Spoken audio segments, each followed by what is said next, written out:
Сельская гаспадарка ў 10-13 стагоддзях. Земляробства. Сельскагаспадарчая вытворчасць у сярэднія векі з'яўлялася асноўнай рысай дзейнасці ўсходніх славян. Тады галоўнай галіной сельскай гаспадаркі было земляробства. Яно знаходзілася ў непасрэднай залежнасці ад прыродна-кліматычных умоў і традыцый, якія складваліся стагоддзямі. Важным пытаннем пры вывучэнні земляробства пэўнай гістарычнай эпохі з'яўляецца даследаванне ўзроўню землеапрацоўчай тэхнікі.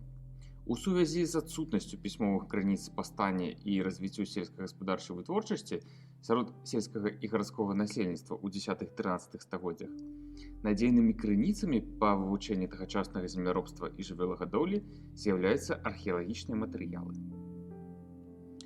Ворныя прылады ў сярэднявеччы рабілі з дрэва. Металічнымі былі толькі асобныя іх часткі.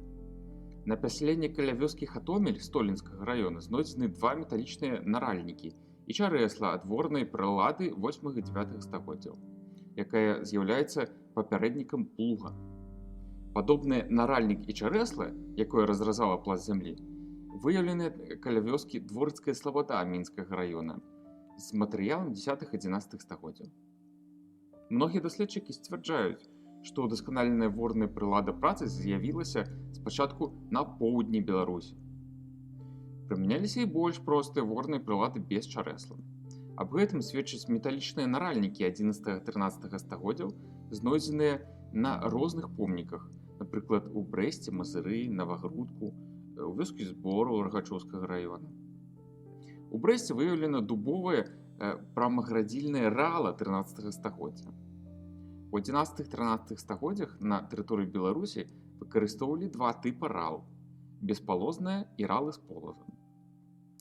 Яны ўжываліся ў адпаведнасці ад віду і характару працы на працягу многіх стагоддзяў.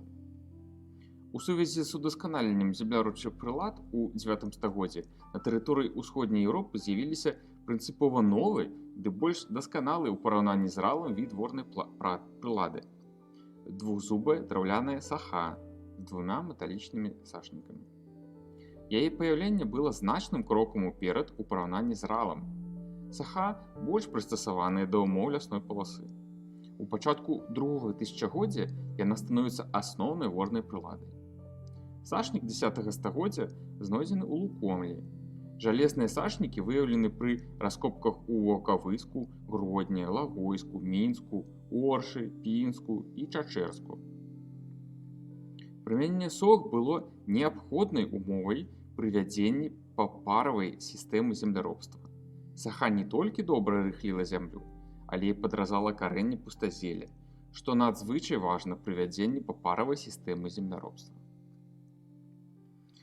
У сярэднявеччы, апрача ворных, выкарыстоўваліся прылады ручной апрацоўкі глебы, драўляныя рыдлёўкі з металічнымі акопкамі і металічныя матыгі.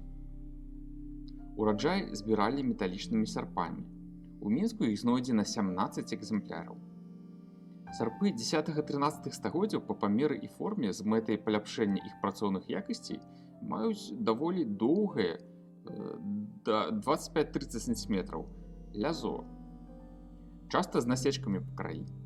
Сярпы набліжаюцца да прылад, якімі карысталіся ў Беларусі нават у пачатку 20 стагоддзя. Зерне намалочвалі драўлянымі цапамі. Лёны каноплі апрацоўвалі на ільнамялках, часалі вялікімі драўлянымі грабянямі. На муку зерне малолі пры дапамозе каменных жорнаў дыяметрам да 30 см. Крупы вырабляліся ў ручных і нажных ступах. Драўляныя нажныя ступы 12-13 стагоддзяў знойдзены ў Мінску і Брэсце. У 10-13 стагоддзях на тэрыторыі Беларусі вырошчвалі амаль усе вядомыя ў наш час зернявыя культуры. Шырокае распаўсюджанне атрымала азімае жыта. Разам з тым вырошчвалі і яравое жыта. На гарадзішчы каля вёскі Свіла-1 Глыбокскага раёна на дне ямы 9 стагоддзя быў знойдзены гаршчок з азімым жытам. Батанічнае вывучэнне зерня дало магчымасць устанавіць, што яно вырошчвалася на стараворным полі. З 11 стагоддзя жыта становіцца вядучай зернявой культурай. Шырока вядомы быў і ячмень. Зерне ячменю выяўлена ў пластах 10 і 11 стагоддзяў на гарадзішчы ў вярхоўях Птічы. Па колькасці ячмень займаў 3е месца пасля жыта азімага і пшаніцы. Радзей за іншыя культуры сустракаецца пры раскопках зерня аўса. Самая вялікая яго колькасць знойдзена ў Труцку ў пласце 11 стагоддзя. У 10-13 стагоддзях паўсюдна вырошчвалі проса. Гэта старажытная культура была вядома на Беларусі яшчэ ў 3-4 стагоддзях да нашай эры. У 11-13 стагоддзях вытворчасць проса была пашырана паўсюдна. Пэўную увагу ў пасевах мелі і бабовыя культуры. Зерня чачавіцы знойдзена ў Тураве, Ваўкавыску, Клецку. Рэдкай з'яўляецца знаходка агароднага бобу ў Мінску. З 10-13 стагоддзя вядомы лён. Яго знаходзілі ў Полацкі, Тураве, Мінскі і Пінскі. Таксама вядомыя каноплі. Яе знаходзілі ў Брэсце, Ваўкавыскі, Мінскі ды Гродні. Грэчка вядома на нашай тэрыторыі з 11 стагоддзя. Знайшлі ў Браславе. У 12-13 стагоддзях яе вырошчвалі ў Гродні ды Крычаве, але колькасць знойдзенага на гэтых помніках яе зерня нязначная. З агародных культур у гэты час вядомы капуста, рэпа, цыбуля, буракі, агуркі. Аб садаводстве сведчаць знаходкі ў Полацку, Мінску, Гродні, у пластах 12-13 стагоддзяў костачак вішні ды слівы. Вывучэнне знойдзенага разам з зернем культурных раслін пустазелля дае магчымасць меркаваць аб сістэмах земляробства, якія прымяняліся ў тыя часы. Устаноўлена, што асноўная колькасць культур была вырашчана на стараворнай раллі, калі жыта сеялі на пару. У пачатку другога тысячагоддзя нашай эры на тэрыторыі Беларусі існавала папаравая сістэма земляробства. Ворнае земляробства з прымяненнем папаравай сістэмы можна весці ў форме двухполля або трохполля. У 11-13 стагоддзях асноўнай сістэмай земляробства была папаравая сістэма з прымяненнем двухполля або трохполля. Уводзілася папаравая сістэма земляробства паступова, таму разам з асноўнай сістэмай земляробства існавалі і пераходныя формы апрацоўкі і выкарыстання зямлі. Лясны пералог, стракатыя поле, калі яшчэ не існавала правільнага чаргавання культур. Пэўную вагу мела лядная сістэма, асабліва пры павелічэнні новых ворных плошчаў.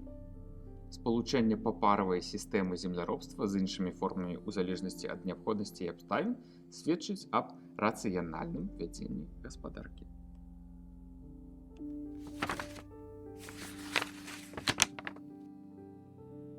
Жывёлагадоўля. Археалагічныя матэрыялы даюць магчымасць не толькі меркаваць аб складзе статку таго ці іншага населенага пункта ў часы сярэднявечча, але і вызначыць, якой жывёле насельніцтва аддавала перавагу, устанавіць суадносіны паміж відамі розных жывёл.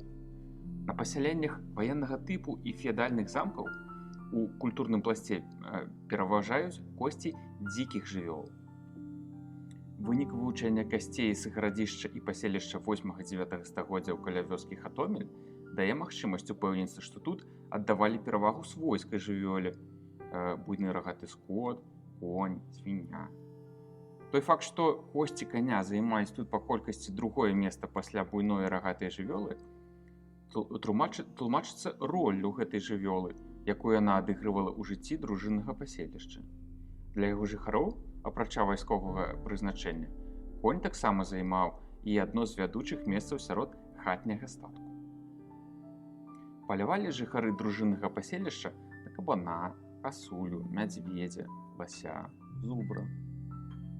На паселішчы, размешчаным побач з гарадзішчам, жыло залежнае насельніцтва, якое павінна было забяспечыць прадукцыю ў першую чаргу жыхароў гарадзішча.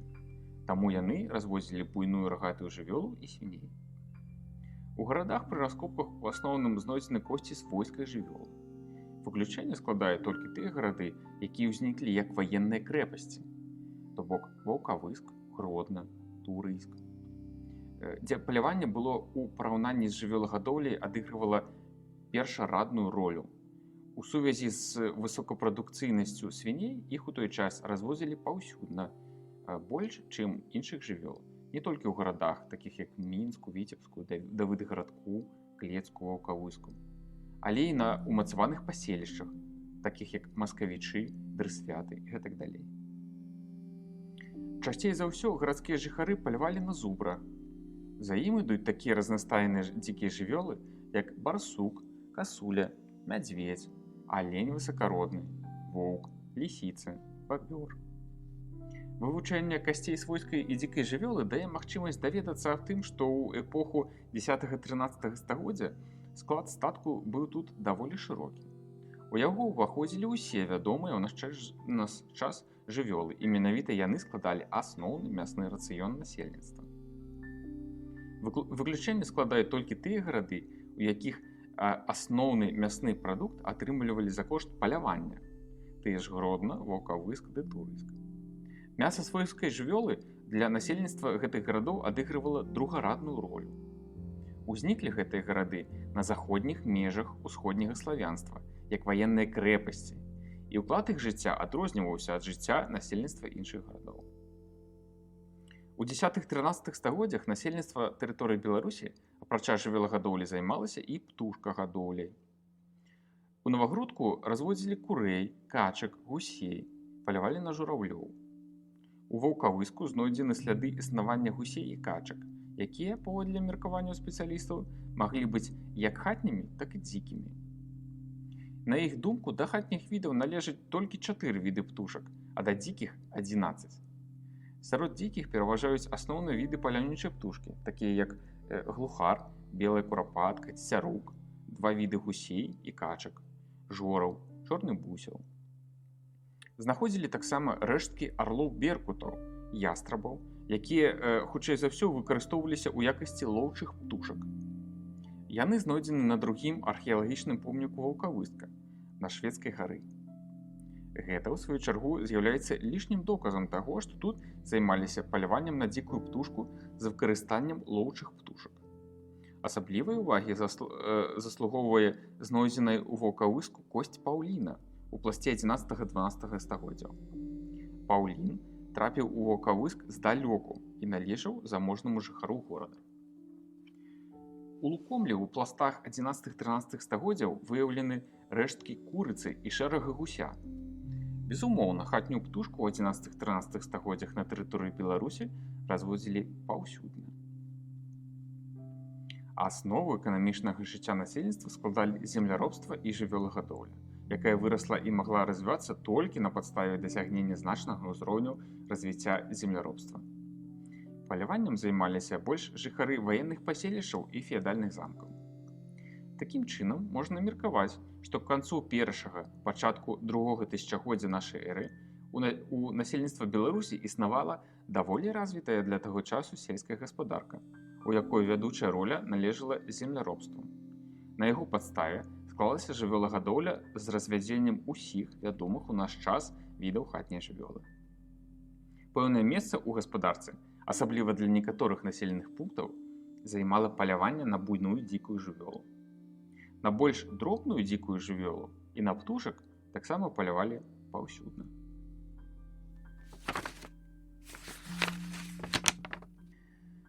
Промыслы. Апрача сельскай гаспадаркі, як сельскае, так і гарадское насельніцтва займалася промысламі. Самым распаўсюджаным відам промыслу з'яўлялася рыбалоўства. Як правіла, пасяленні, у тым ліку і гарады, размяшчаліся на берагах рэк, у якіх вадзілася многія віды рыб. Пры раскопках трапляецца шмат рэшткаў рыбы. Апрача таго, знаходзяць самыя розныя прылады, сярод якіх кручкі розных памераў і форм, блёсны з каляровых металаў, гліняныя і каменныя грузілы, паплаўкі з кары сасны і бярозы, рэшткі невада, восці, пешні. Апошнія знойдзены ў Брэсце і ў Ваўкавыску. Па іх можна беспамылкова сцвярджаць аб зімовай лоўлі рыбы.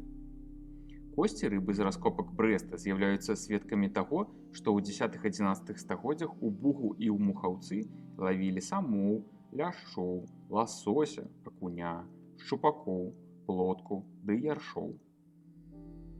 У Ваўкавыску было вядома 12 прамысловых відаў рыбы, такіх як балтыйскі асяцёр, ласось, шчупак, плотка, галаўль, краснапёрка, жэрах, лінь, лешч, сом, судак ды акунь.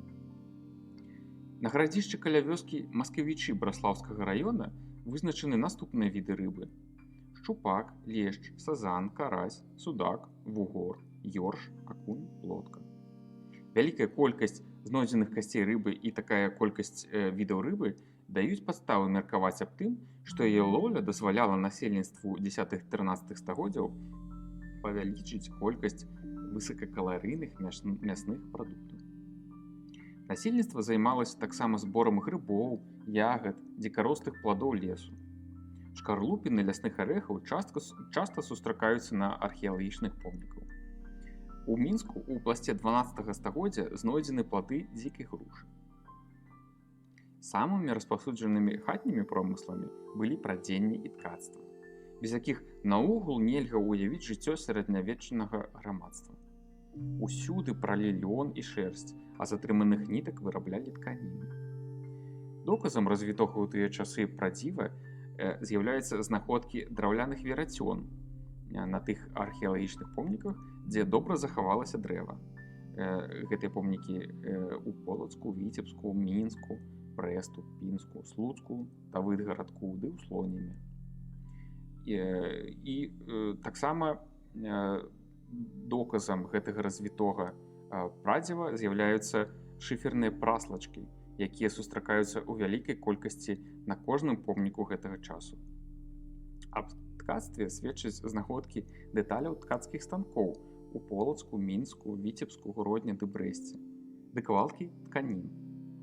У Брэсце гарызантальны ткацкі станок прадстаўлены 5 дэталямі, такімі як падножкі, ніты, бярдо, чаўнок ды цягі. Значнае месца сярод промыслаў займала бортніцтва. Калі ўлічыць адсутнасць у тую пару цукру і ўсе спажыўныя якасці мёду, то значэнне гэтага промыслу цяжка перабольшыць. Бортніцтва давала не толькі мёд, але і другі вельмі патрэбны і каштоўны прадукт – воск. Абодва яны разам з футрам з'яўляюцца для ўсходніх славян асноўнымі прадметамі гандлю з Візантыяй і гарадамі Прычарнамор'я ў раннім сярэднявеччы. Сведчаннем заняткаў бортніцтвам з'яўляюцца знаходкі кавалку воску пры раскопках. Зрэдку ў курганах знаходзяць металічныя нажы-медарэзкі, падобныя на сучасныя прылады гэтага ж тыпу. Металургія ў тыя часы была звязана з горадам і вёскай. Жалезная руда здабывалася ў сельскай мясцовасці, таму сельскае насельніцтва было звязана з распрацоўкай, здабычай і дастаўкай у горад жалеза ў выглядзе таварных крыц.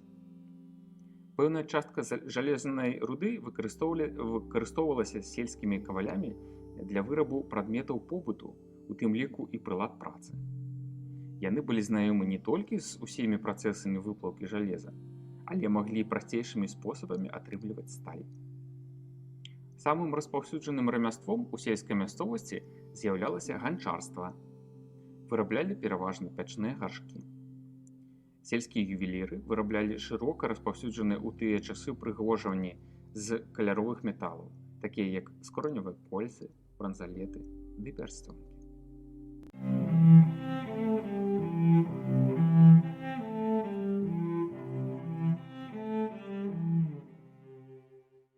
Фарміраванне феадальных адносін на беларускіх землях. Даводчынны этап станаўлення феадалізму. Ва ўсходняй Еўропе ў развіцці форм уласнасці на зямлю і фарміраванні розных катэгорый феадальна-залежнага насельніцтва вылучаюцца два этапы. Першы этап ахоплівае 9-11 стагоддзі і характарызуецца пераважна дзяржаўнай формай маёмасці. Яна была вынікам абкладання свабодных абшчыннікаў з суседніх зямлёй данінай, якая пазней ператварылася ў феадальную рэнту.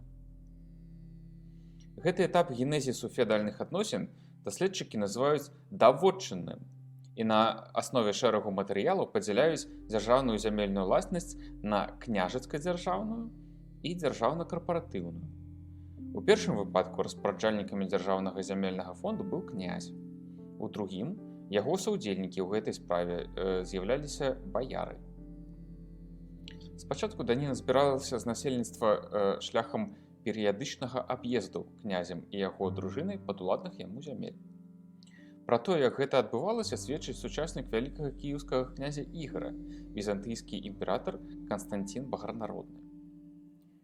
Вобраз жыцця гэтых самых русінаў такі. Калі наступае лістапад месяц, князі іх адразу ж выходзяць з усімі русінамі з Кіева і накіроўваюцца ў палюддзе. Гэта значыць кругавы аб'езд славянскіх зямель, драўлян, дрыгавічоў, северан і астатніх славян, якія плацяць даніну русам. Харчуючыся так на працягу ўсёй зімы, яны ў красавіку месяцы, калі растае лёд на рацэ Дняпры, зноў вяртаюцца ў Кіеў. Гэтак апісваў імператар Канстанцін Багранародны. Памеры даніны не былі вызначаны, што вяло да злоўжыванняў. І нечарговы ваяж Ігара да драўлян скончыўся для яго трагічна. У 945 годзе яго забілі паўставшыя драўляне. У 984 годзе радзімічы адмовіліся плаціць даніну кіеўскаму князю, але былі разбіты на рацэ Пясчана каля Прапойска. Гэта сучасны горад Слаўгарад. Іх разбіў ваявода вялікага кіеўскага князя Владзіміра Святаславіча Воўчы Хвост. Пасля гэтага паражэння яны зноў былі вымушаны плаціць даніну. Першапачатковая сістэма збору даніны праз палюдзе у сярэдзіне 10 стагоддзя была заменена павозам. Гэта значыць, даніна дастаўлялася ў асобныя цэнтры, пагосты. Збіралі яе з асобных сялянскіх гаспадарак, так званага двара, дыма, рала. Княжацкі суд абкладваў смердаў і даннікаў сістэмай штрафаў у казну, так званых прадаж. Абшчыннікі сяляне страчвалі магчымасць свабоднага карыстання даходамі са сваіх зямель, якія сталі вярхоўнай уласнасцю дзяржавы. Гэтыя землі разам з сялянамі маглі па загадзе князя перадавацца ў карыстанне прадстаўнікам вярхушкі грамадства. Знаходкі княжацкіх віслых пячатак пры археалагічных раскопках, на думку даследчыкаў, указваюць на прыярытэт князя ў размеркаванні зямельнага фонду. Гэтыя пячаткі замяцоўвалі пазямельныя дакументы. Пячатка Ізяслава Владзіміровича, князя Полацкага, датаваная канцом 10 стагоддзя, сведчыць аб паўнамоцтвах полацкага князя ў сферы выканаўча-распарадчай дзейнасці з моманту аднаўлення ўлады дынастыі Рагвалодавічаў. Але адначасова з князем дзейнічаў, дарэчы, відаць, у пэўнай ступені заканадаўчы орган – рада. Яна складалася з мужоў. Адказ полацкага князя Брачыслава скандынаўскім наёмнікам, што перш чым вырашыць справу аб найме дружыны, ён павінен параіцца са сваімі мужамі. Гэты адказ сведчыць аб наяўнасці такога дарадчага органа ў полацкай дзяржаве. Менавіта мужы даюць князю грошы, а ён іх толькі траціць. Гэты факт пацвярджае, што ў полацкай зямлі дзяржаўная ўласнасць мела дзяржаўна-карпаратыўную форму. Пры такім становішчы ўсе даходы былі падкантрольнымі радзе. І дзяржаўны налог, і даніна у значнай ступені з'яўляліся прадметам падзелу паміж членамі землеўласніцкай карпарацыі. У 10-11 стагоддзях меў распаўсюджанне так званы васалітэт без лёнаў, калі вышэйшая знаць магла надзяляцца князем правам збору на сваю карысць даніны з той ці іншай тэрыторыі. Прадстаўнікі служылай знаці не былі землеўладальнікамі. Зямля з'яўлялася дзяржаўнай маёмасцю. Слушнай з'яўляецца думка, што баярства, якое вядзе свой пачатак з племянной знаці, магло мець уласныя зямельныя надзелы раней, чым іх атрымалі князі, якія ўзначалілі дзяржаву. Верагодна, менавіта баярства, якое выйшла з племянной знаці, запрасіла на княжацкі стол у Полацк намесніка кіеўскага князя Ізяслава і склала з ім рад. Яно дало згоду і на выдзяленне зямель з абшчыннага фонду ў якасці асабістага ўладання полацкага княжацкага роду. Гэтыя землі разам з Ізяслаўлем, пабудаваным у полацкай зямлі па загадзе Владзіміра Святаславіча, сталі ядром будучага дамена полацкіх нашчадкаў рагавалода. Такім чынам, можна лічыць, што ў полацкай зямлі, як дзяржаве, ішло паралельнае развіццё княжацкага і баярскага землеўладання. Пачатак яму быў пакладзены з моманту аднаўлення дынастыі рагавалодавічаў на полацкім прастоле. З дамініяльных уладанняў полацкіх князёў ішло выдзяленне зямельных надзелаў царкве. Пад будаўніцтва гарадскіх храмаў магла выдзяляцца і дзяржаўная зямля. Гарадскія храмы, як цэнтры хрысціянізацыі насельніцтва, знаходзіліся на ўтрыманні дзяржавы за кошт дзесяціны ад даніны, суда і гандлю. Яны не маглі быць значнымі землеўладальнікамі не толькі ў раннім сярэднявеччы, але існавалі за кошт дзесяціны і ў больш позні час. Дакументы 1516 года сведчаць аб тым, што віцебскія саборы Успення і Архангела Міхаіла, таксама як і іншыя 5 храмаў, знаходзіліся на харчовым і грашовым утрыманні гаспадарскіх валасцей. Аб царкоўным землеўладанні ў раннім сярэднявеччы магчыма гаварыць толькі з таго часу, калі побач з княжацкай дзесяцінай на ўтрыманне царкоўных устаноў, так званых епіскапій, пачалі выдзяляцца зямельныя надзелы. Перш за ўсё гэта былі землі з асабістай маёмасці князёў. Так, жонка менскага князя Глеба Усяславіча ў 1158 годзе падаравала Пячэрскаму манастыру 5 сёл з чэляддзю. Першы зямельны надзел гэтаму манастыру непадалёк ад сяла Берастова ў 1062 годзе падараваў дзед Анастасіі, князь Ізяслаў Яраславіч.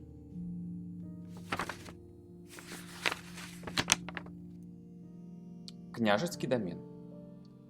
З 12 стагоддзя пачынаецца другі этап у генезісе феадалізму, для якога характэрны такія формы землеўладання, як княжацкая, баярская і царкоўная. Даменамі даследчыкі лічаць асабістыя ўладанні князя, якія застаюцца за ім незалежна ад знаходжання на княжацкім прастоле і з'яўляюцца спадчыннымі. На землях сучаснай Беларусі ў раннім сярэднявеччы знаходзілася адначасова некалькі дзяржаўных структур рознага ўзроўню, такія як полацкая зямля, туроўская воласць, частка смаленскага княства. На поўнач ад полацкай зямлі былі размешчаны Новагародская, на поўдзень кіеўская, чарнігаўская землі. Бліжэйшая акруга Кіева складала дамен кіеўскага княжацкага дому Рурыкавічаў, рускую зямлю, які утрымлівалі ў сваіх руках найбольш уплывовыя галіны гэтага роду ў выглядзе частак ці прычасця. Княжацкія дамены смаленскага княства і Новагародскай зямлі пачалі ўтварацца, калі ў гэтых дзяржаўных структурах акрэсліліся самастойныя дынастыі ці склаліся адпаведныя ўмовы. Рознастадыяльнасць развіцця дадзеных дзяржаўных структур адлюстравана ў храналагічных рамках утварэння княжацкага дамена. Кіеўскі дамен руская зямля пачаў складвацца і набыў выразныя рысы ўжо ў 10 стагоддзі. Дамен полацкіх князёў фарміруецца з канца 10-го, пачатку 11 стагоддзяў. У смаленскім княстве ён бярэ пачатак у другой палове 10 стагоддзя. Актыўна развіваецца пры Расціславе і яго нашчадках. Пра княжацкі дамен Наўгародчыны магчыма гаварыць з 12 стагоддзя, і ён існаваў на працягу ўсяго перыяду незалежнасці Новгарада. Нягледзячы на храналагічныя разбежкі ўтварэння княжацкага дамена ў асобных частках усходняй Еўропы, такая форма феадальнага землеўладання мае аднолькавыя характэрныя рысы. Як ужо адзначалася, князь, уступаючы ў праву валодання ці ўпраўлення дзяржаўнай адзінкай, заключаў рад з мясцовай знаццю, што вяла свой пачатак ад племяннога ладу. Наваколле племянных цэнтраў у выглядзе лепшых зямельных надзелаў было занята мясцовай знаццю, таму князь мог уціснуцца паміж імі цераз-палосна на невялікіх плошчах. У Новгарадзе княжацкая рэзідэнцыя становіцца гарадзішча, дзе будуецца каменная царква Благавешчання. На супрацьлеглым баку Волхава у княжацкі дамен уваходзіць той зямельны ўчастак, дзе ў 1119 годзе закладзены княжацкі Юр'яў манастыр. У смаленскай зямлі княжацкая рэзідэнцыя размешчана на тэрыторыі сучаснага Смаленска, і першапачаткова княжацкія ўладанні былі зусім невялікімі, аб чым, на думку гісторыка Аляксеева, сведчыць устаў Расціслава, князя Смаленскага. Да першаасновы княжацкага дамена ў полацкай зямлі адносіцца рэзідэнцыя ў Ізяслаўлі канца 10 стагоддзя ды дзядзінец пачатку 11 стагоддзя ў верхнім замку ў Полацку. Да першапачатковых зямельных надзелаў полацкіх князёў магчыма аднесці таксама Бельчыцу ці Бельчыцы у бліжэйшай акрузе Полацка. Гэта мясцовасць размешчана на левым беразе заходняй Двіны пры ўпадзенні яе ў раку Бельчанкі. У 12 стагоддзі тут знаходзілася загарадная рэзідэнцыя полацкіх князёў, а таксама княжацкі манастыр з 4 храмамі. Адзін з храмаў бельчыцкага манастыра даследчыкі вылучаюць у якасці пахавальні полацкіх князёў. Усе даследаваныя ў Бельчыцах пабудовы каменныя. Цяжка ўявіць, што ў 12 стагоддзі полацкія князі змаглі атрымаць гэтыя землі ў асабістую маёмасць. Хутчэй за ўсё, яны нейкі час выкарыстоўвалі княжацкай сям'ёй як сельскагаспадарчыя угоддзі у непасрэднай блізасці да горада. У склад княжацкага дамена ў раннім сярэднявеччы ўваходзілі двары, гарады, сёлы, неўмацаваныя паселішчы, так званыя места, лясы, ралля, азёры і іншыя. Яны маглі быць раскіданы па розных кутках дзяржавы, з'яўляліся асноўнай крыніцай даходу на ўтрыманне князя і яго двора, а таксама фондам зямельных надзелаў васалаў.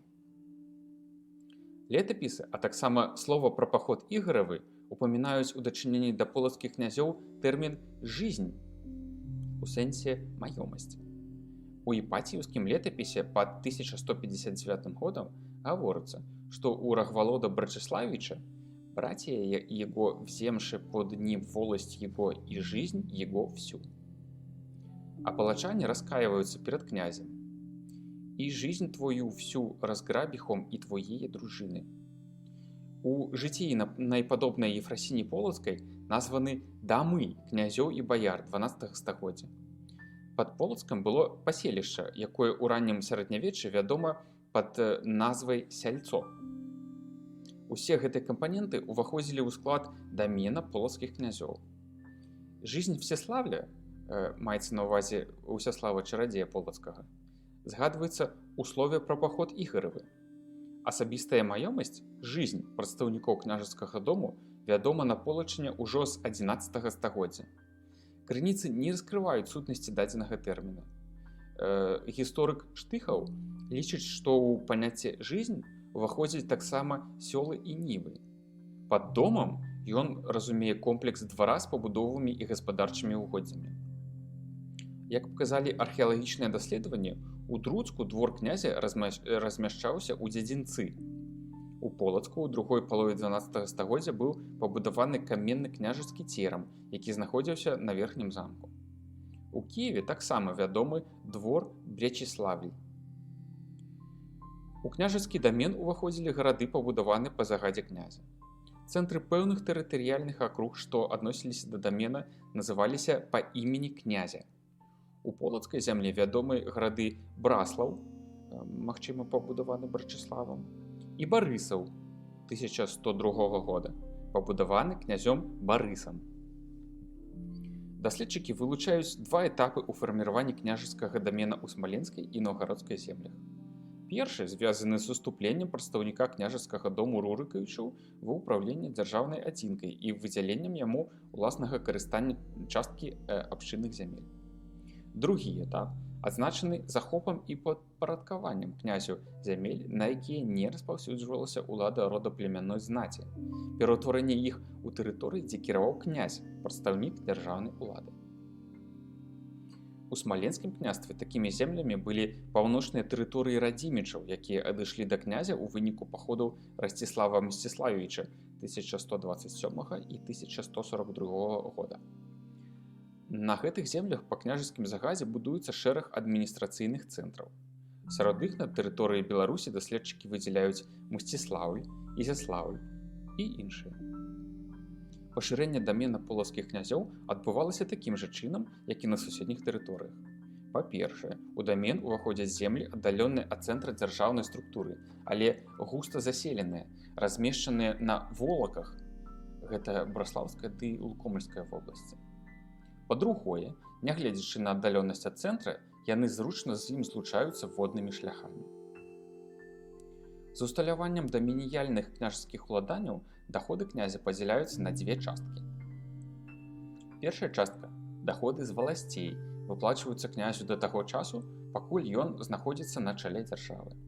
Другая частка – даходы з дамініяльных зямель, пераходзіць да княжацкага роду назаўсёды.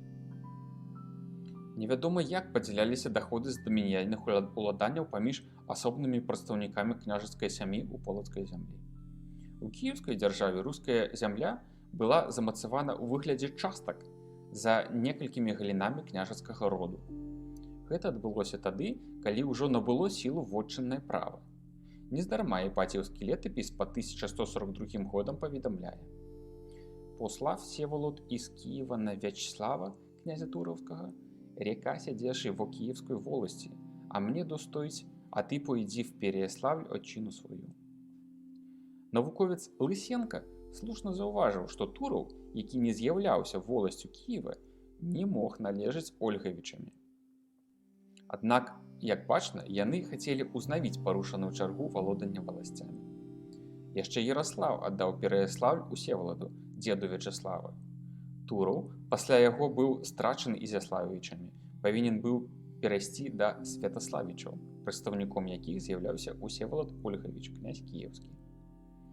У Смаленскім княстве унуку Вячеслава Смаленскага Раману з дамініяльных уладанняў у 1165 годзе былі выдзелены паселенні Красн і Васілеў. Магчыма, што ў полацкай зямлі з дамініяльных уладанняў полацкага княжацкага роду рабіліся некаторыя вылучэнні асобным яго прадстаўнікам. Напрыклад, у другой палове 12 стагоддзя мог быць выдзелены Лагожск з воласцю.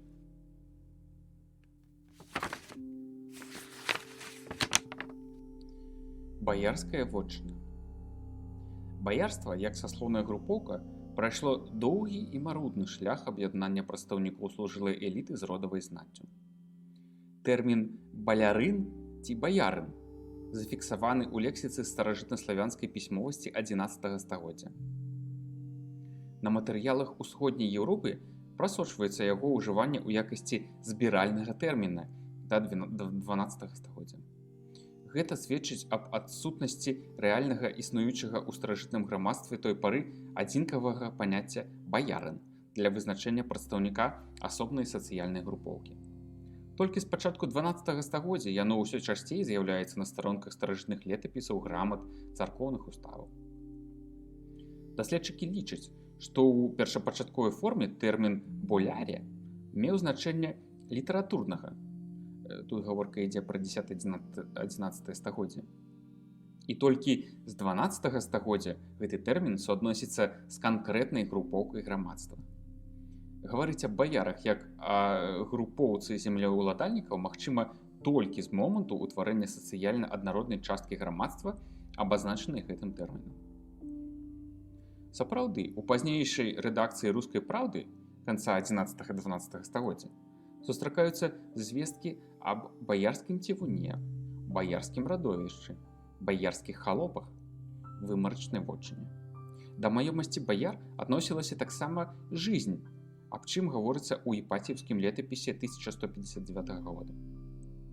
У дачыненні да дружыны друцкага князя Рахвалода Барысавіча гэта гаворка ідзе.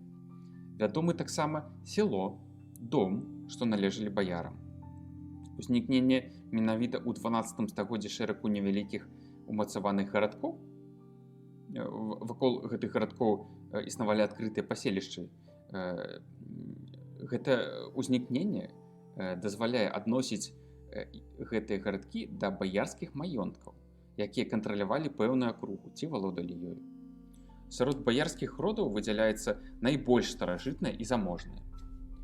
Сціплыя пісьмовыя звесткі не дазваляюць прасачыць развіццё гэтых родаў на тэрыторыі Беларусі.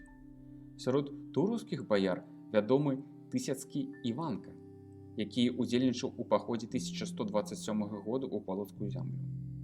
У іпаціўскім летапісе пад 1146 годам названы баярын Жыраслаў Іванкавіч, пасаднік тураўскі, які потым стаў пасаднікам у Новгарадзе. У гэтым жа летапісе згадваецца і баярын Васіль Палачанін, аднак больш поўныя звесткі аб баярскіх родах адносяцца да канца 14 стагоддзя. Асобнае месца сярод полацкіх баяр займаў род Корсакаў. Браты Фёдор і Вярціла упамінаюцца ў полацкіх граматах у 1385 годзе.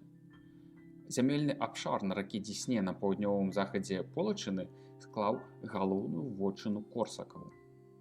На меншчыне галіной гэтага роду былі Савічы ці Совічы. У першай палове 16 стагоддзя род Корсакаў уваходзіў у дзясятак найбагацейшых родаў Вялікага княства Літоўскага.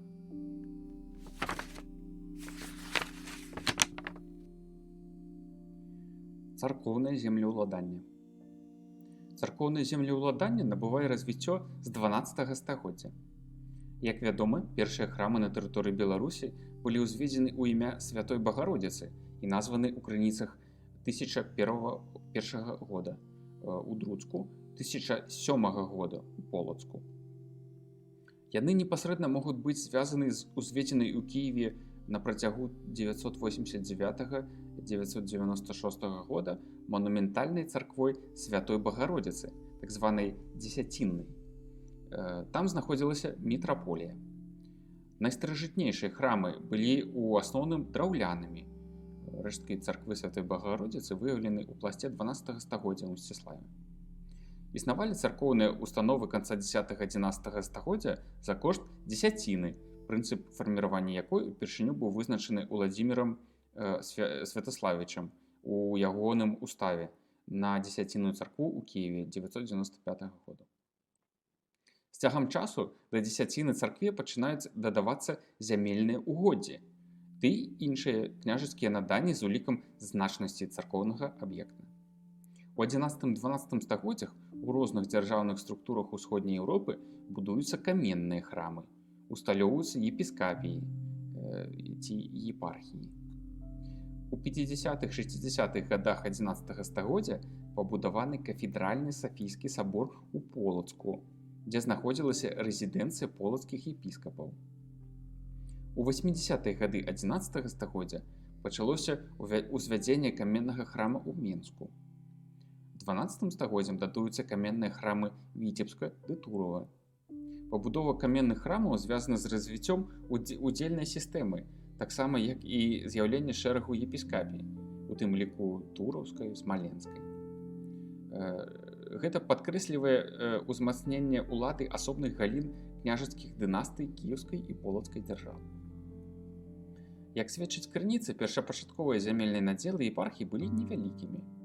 Так, пры ўтварэнні Смаленскай епархіі яе зямельнае забеспячэнне складалася з 2 сёл, невялічкага кавалка зямлі, некалькіх азёр ды сенажаці. Усе гэтыя аб'екты не ўтваралі кампактнай тэрыторыі. Верагодна, што і зямельныя ўгоддзі Полацкай епархіі першапачаткова былі невялікімі. Калі ўлічваць, што ў сяльцы пад Полацкам знаходзіўся храм пахавальня полацкіх епіскапаў, то можна лічыць, што, магчыма, яно адышло ад епіскапіі з княжацкага дамена пры яе ўтварэнні. Важным момантам пры разглядзе пытання аб зямельных уладаннях епіскапій, а таксама асобных храмаў, сакральных цэнтраў удзелаў, з'яўляецца наяўнасць у даравальных граматах імунітэту феадальнага землеўладання. Так, у грамаце Смаленскай епіскапіі у 30-х гадах 12 стагоддзя гаворыцца аб перадачы ёй прощеннікаў з мёдам і з кунамі, і з вірамі, і з продажамі. Гэта значыць з поўным падатковым і судовым імунітэтам. Перадачу судовых і падатковых правоў вотчынніка падкрэсліваюць і некаторыя запісы ў дакументах. Аналагічна магчыма расцэньваць словы полацкага епіскапа Іллі, калі ён у прысутнасці князёў Барыса ды Георгія падараваў сяльцо пад Полацкам Ефрасіні. На тэрыторыі Беларусі добра вядомыя комплексы Спаса Ефрасініўскага і Барыса Глебскага манастыроў пад Полацкам. Актывізавалася царкоўнае будаўніцтва ў другой палове 12 стагоддзя і ў Тураўскай воласці. Яшчэ раней жонка Святаполка Ізяславіча заснавала ў Тураве жаночы Варварынскі манастыр. Узнікненне ў 12 стагоддзі значнай колькасці манастыроў сведчыць аб паспяховым развіцці царкоўнага землеўладання.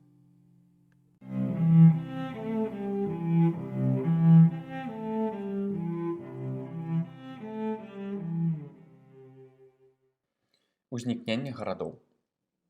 Шляхі ўзнікнення гарадоў. Вытокі старажытных гарадоў усходняй Еўропы бяруць свой пачатак як гістарычная з'ява ў пераходным перыядзе развіцця ўсходнеславянскага грамадства.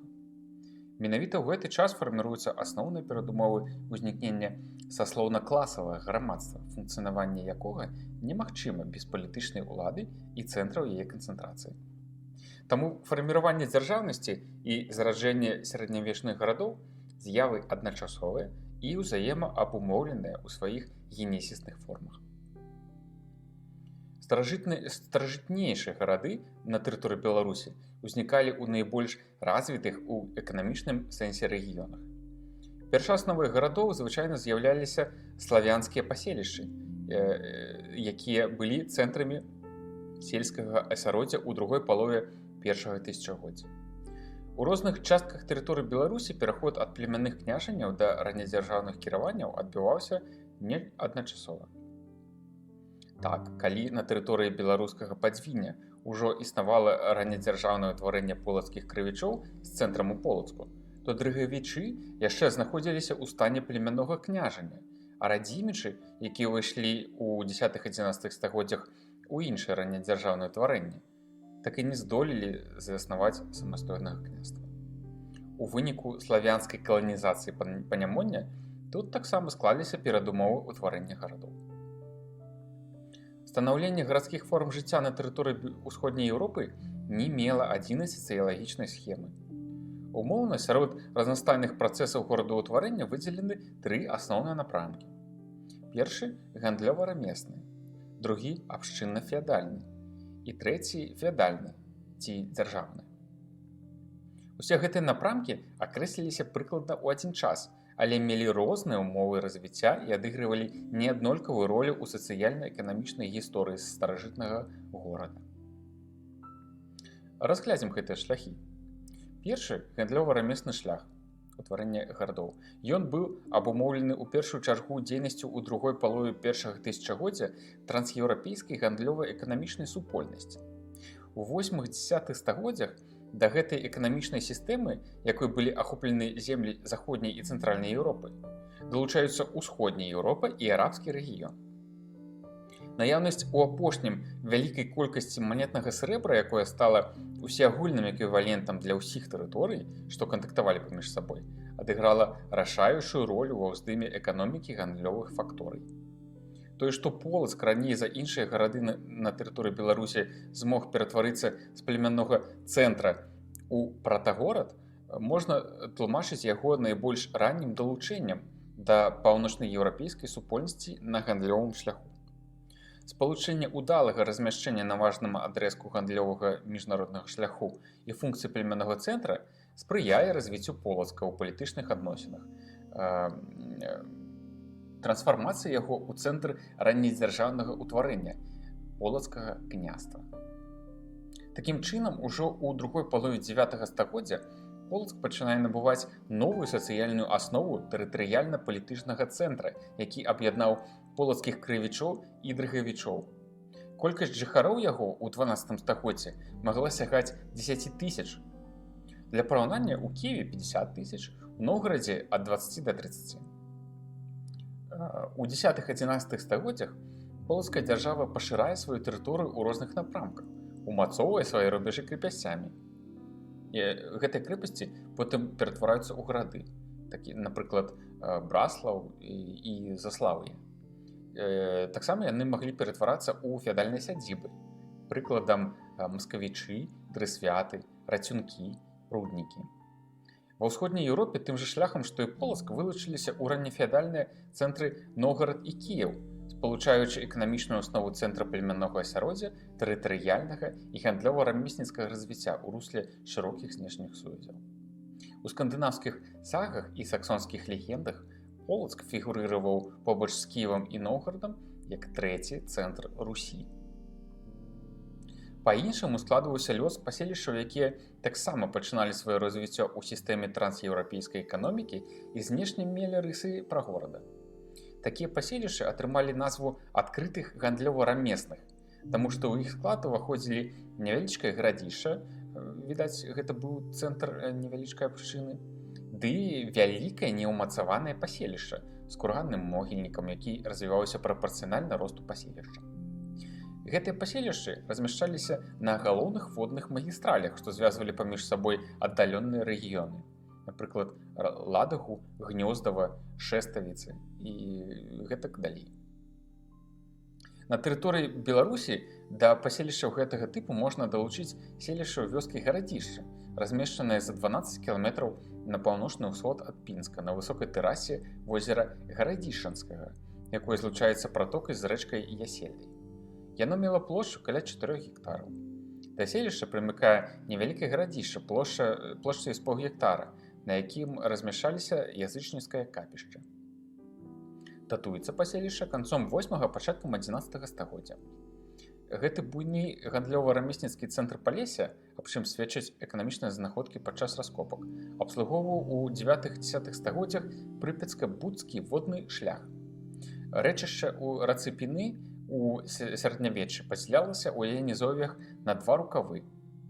Адзін з іх упадаў у рэчку Прыпяць, дзе ў 11 стагоддзі быў пабудаваны горад Пінск. Другі, каля паселішча гарадзішча, упадаў у рэчку Ясельду. З вярхоўю Ясельды волакам праз рэчку Рось можна было трапіць у басейн Нёмана. Такім чынам, магістраль Дняпро-Прыпяць-Ясельда-Нёман злучала землі кіеўскага Падняпров'я і востраў Готланд. Трэба адзначыць, што, відаць, у глыбіні тэрыторыі ўсходніх славян на волаках, якія звязвалі паміж сабой асобныя рэчныя басейны, у густа заселеных масівах таксама ўзнікалі паселішчы гандлёва-рамесніцкага напрамку. Месцазнаходжанне такіх паселішчаў можна вылучыць па канцэнтрацыі манетных кладаў ды курганных могільнікаў і выразным пахавальным інвентары ў гэтых могільніках. Можна упэўнена гаварыць, што адкрытыя гандлёва-рамесніцкія паселішчы мелі месца на Друцкім волаку, дзе выяўлены шэраг курганных могільнікаў паміж вёскамі Дроздава і Скавышкі. І пры раскопках знойдзены гіркі разнавагі і дэталі шаляў у пахаванні, а таксама вялікая колькасць разнастайных пацерак, упрыгажэнняў са срэбра і іншага. Гэты комплекс адносіцца да 10-11 стагоддзяў. Падобны комплекс 8-11 стагоддзя зафіксаваны на Арэхаўскім волаку з Дняпра ў заходнюю дзвіну праз рэку Лучосу. Магчыма, паселішча такога ж прызначэння мела месца ў заходне-паўночным рэгіёне Полацкага княства, дзе выяўлена 8 скарбаў 9-10 стагоддзяў. Характэрнай рысай усіх гэтых паселішчаў з'яўляецца тое, што пасля буйнога росквіту ў 10 стагоддзі яны прыпынілі сваё існаванне ў пачатку 11-га. Гэта сведчыць аб тым, што дадзены шлях утварэння гарадской структуры не меў перспектывы. Слушнай уяўляецца думка, што дадзеныя паселішчы сталі нежыццяздольнымі ў сувязі з фактарамі знешняга сацыяльна-эканамічнага развіцця. Стабілізацыя дзяржаўных структур ды ўсталявання іх меж прывялі да парушэння былых сувязяў і фарміравання новых эканамічных зон. Таму нельга лічыць, што гандлёва-рамесная сфера была першай стадыяй у трансфармацыі гарадскіх форм жыцця ў раннім сярэднявеччы. Абшчынна-феадальны і феадальны ці дзяржаўныя шляхі ўтварэння гарадоў. На прыкладзе гарадоў з тэрыторыі Беларусі відавочна, што частка з іх утварылася на аснове племянных цэнтраў, якія ажыццяўлялі адміністрацыйна-гаспадарчае кіраванне пэўнымі тэрытарыяльнымі акругамі. Да такіх гарадоў можна аднесці Лукомль. Яго развіццю ў гарадскім напрамку спрыяла блізасць да Друцкага волака, дзе, як ужо гаварылася, ствараліся ўмовы для гандлёва-рамеснай дзейнасці ў канцы першага, пачатку другога тысячагоддзя. Відаць, племянным цэнтрам дрыгавічоў быў Тураў, які ўзгадваецца ў летапісе пад 980 годам. Ён працягваў сваё развіццё як цэнтр Тураўскага княства. Шэраг гарадоў узнікае ў выніку цэнтралізатарскай палітыкі кіеўскіх князёў, якія падпарадкоўваюць дзяржаўнай уладзе тэрыторыі асобных племён і племянных княжанняў. Рэформа Уладзіміра Святаславіча 988 года па змене князёў мясцовых на намеснікаў, прызначаных з Кіева, адкрыла новы этап у развіцці дзяржаўнасці і ўтварэнні гарадоў. На тэрыторыі Тураўскага княства, якое знаходзілася з кіеўскай дзяржавай у адносінах сюзерэнітэта-васалітэта, з'яўляюцца гарады цэнтры валасцей, з якіх складваецца новае палітычнае ўтварэнне. У 10-11 стагоддзях ажыццяўляецца актыўны працэс пашырэння тэрыторый як ужо існуючых дзяржаўных утварэнняў, такіх як полацкае, кіеўскае, наўгародскае княствы, так і тых, што дасягнулі дзяржаўнага ўзроўню развіцця на аснове сфарміраваных раней племянных тэрыторый. У сувязі з гэтым шэраг славянскіх паселішчаў, якія з'яўляліся цэнтрамі сельскага асяроддзя, ператвараецца ў памежныя крэпасці. Шэраг старажытных гарадоў Беларусі сваёй асновай мелі славянскія неўмацаваныя паселішчы, якія згарэлі ў выніку ператварэння іх тэрыторый у ваенна-адміністрацыйныя адзінкі дзяржаўнай улады. Прыкладам могуць быць паселішчы на Шведскай гары ў Ваўкавыску ды на гарадзішчы ў вёскі Турыйск, дзе былі ўзведзены абарончыя валы пасля знішчэння неўмацаваных славянскіх паселішчаў. Цікавасць уяўляе спалучэнне пагранічных аб'ектаў, якія з'яўляліся спачатку пагостамі, то бок цэнтрамі кіравання акругамі і збірання рэгламентаванай даніны з насельніцтва. На ўскраіне полацкай дзяржавы на левым беразе Свіслачы з другой паловы 10 стагоддзя фіксуецца неўмацаванае паселішча пагост, дзе збіралася даніна на карысць кіеўскага князя Святаслава Ігоравіча. Там былі знойдзены ў раскопках клеймы гэтага князя. Побач размяшчалася ядро будучай Менскай воласці з адміністрацыйным цэнтрам паселішчам на рацэ Менцы, у прытоку Птічы. Калі у канцы 10 стагоддзя Уладзімір Святаславіч перадаў свайму сыну Ізяславу і жонцы Рагнезе полацкае княства, то побач з пагостамі ўжо на правым беразе ракі Свіслачы узнікае крэпасць Замэчак, якой адзначана памежжа полацкага княства. У процівагу Заслаўлю на рацэ Мене таксама ўзводзіцца абарончая крэпасць, якая з'яўляецца цэнтрам Менскай воласці. Развіццё палітычных адносін паміж кіеўскімі і полацкімі князямі прыводзіць да перадачы полацкаму княству гарадоў Віцебска ды Усвята. Прыкладна ў гэты час полацкаму княству адыходзіць і Менская воласць. Гарады Віцебск ды Усвят узніклі ў выніку падпарадкавання дзяржаўнай уладзе племянных тэрыторый і ўвядзення тут тэрытарыяльна-адміністрацыйных адзінак у другой палове 10 стагоддзя. Гэтыя гарады размяшчаліся на важным шляху палітычных і гаспадарчых адносін паміж Кіевам і Новгарадам і былі вялікай спакусай для полацкага княства. Беларускія гарады пасожжа ўзніклі пазней і не былі аб'яднаны ў адно палітычна-тэрытарыяльнае ўтварэнне.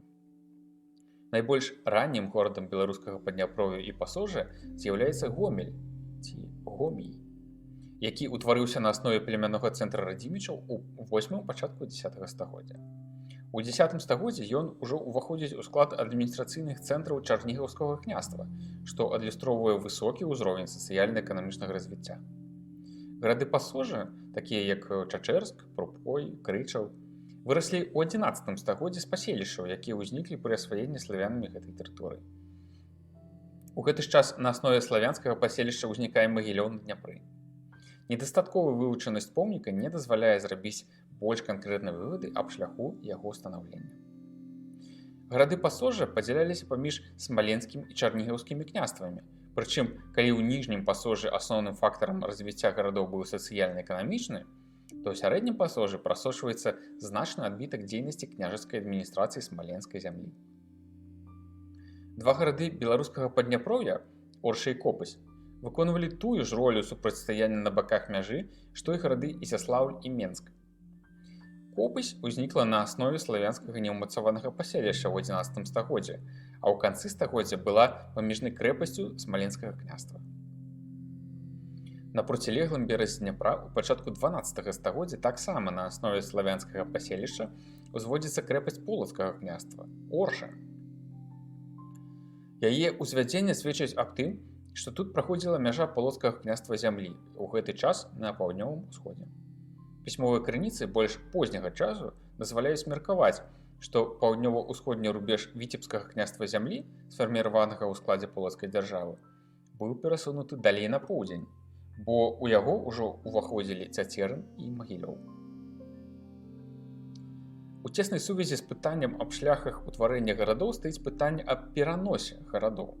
Падчас археалагічнага вывучэння старажытных гарадоў назіраюцца з'явы перамяшчэння іх цэнтральнай часткі, дзедзінца, і адпаведныя змены ў тапаграфічнай структуры горада. Яшчэ больш цікавай з'явай можна назваць узнікненне на некаторай адлегласці, звычайна да некалькі кіламетраў, новага гарадскога ўтварэння, якое нібыта пераймае функцыі папярэдняга горада, а часам існуе з ім на працягу некаторага перыяду. У асобных выпадках да новага гарадскога ўтварэння пераходзіць назва папярэдняга. Перанос гарадоў некаторымі даследчыкамі ўспрымаецца як адзін са шляхоў бесперапыннага іх развіцця. Наяўнасць адначасовага суіснавання абодвух пунктаў дазволіла іншым даследчыкам убачыць у гэтым раздзяленне іх функцый, якое з цягам часу змяняецца канцэнтрацыяй гэтых функцый на адным больш жыццяздольным паселішчы. Здаецца, што з'ява пераносу гарадоў альбо змянення ў іх тапаграфічнай структуры напрамую звязана з усім комплексам перамен не толькі ў сферы горадаўтварэння, але і ў сферы развіцця дзяржаўнасці. Вядома, што найбольш ранні горад полацкага княства, Полацк, на рубяжы 10-11 стагоддзя змяніў сваю тапаграфічную структуру.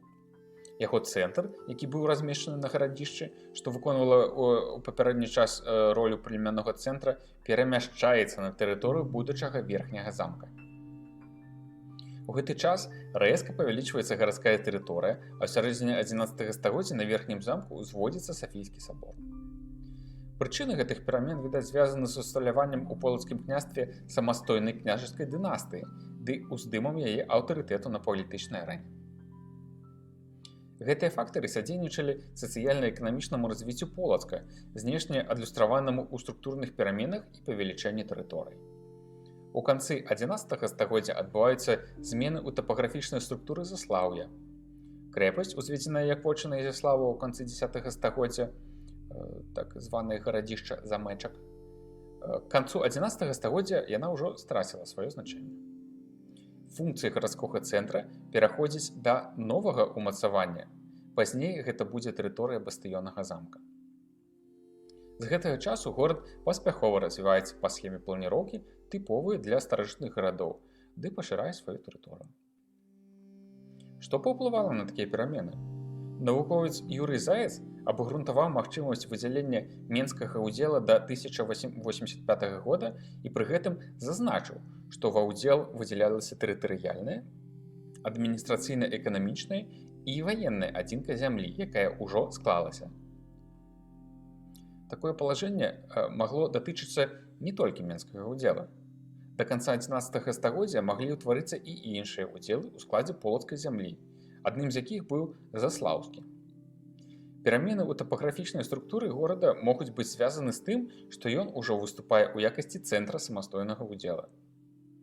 Ёсць, як азначалася, выпадкі, калі ажыццяўляўся перанос горада на іншае месца. Дыскусійным з'яўляецца пытанне аб пераносе Менска з ракі Мены на раку Свіслач. Мяркуюць, што першапачатковы Менск знаходзіўся ў вярхоўях Пцічы на раке Мене.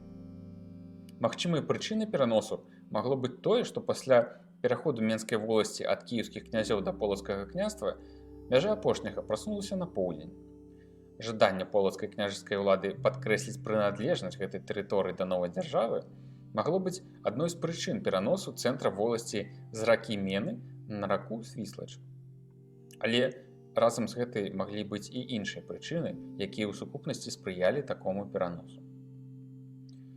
Другім па значэнні горадам у Тураўскім княстве быў Пінск. Размешчаны ў цэнтры тэрыторыі княства, ён не мог быць заснаваны як памежная крэпасць. Вялікія памеры дзедзінца і ранняе засяленне вакольнага горада не дазваляюць меркаваць аб вырастанні Пінска з феадальнай сядзібы. Хутчэй за ўсё, гэта быў ваенна-адміністрацыйны цэнтр акругі ці воласці на тэрыторыі княства. Раней гаварылася аб існаванні на адлегласці 12 кіламетраў ад Пінска адкрытага гандлёва-рамеснага паселішча ў вёскі гарадзішча. Яно спыняе сваё існаванне тады, калі Пінск становіцца цэнтрам акругі. Як бачна, працэсы дзяржаваўтварэння і ўзнікнення гарадоў ідуць побач.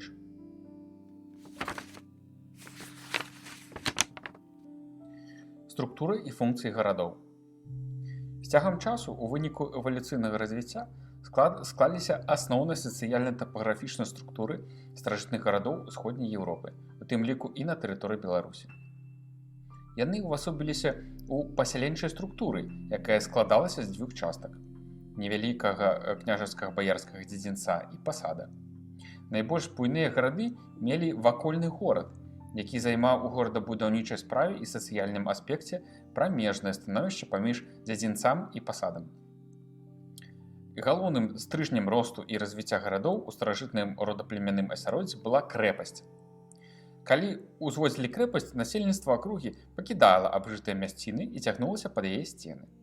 Гэта спрыяла парушэнню старой пасяленчай асновы ды пераарыентацыі часткі насельніцтва акругі з сельскагаспадарчай на рамесную вытворчасць.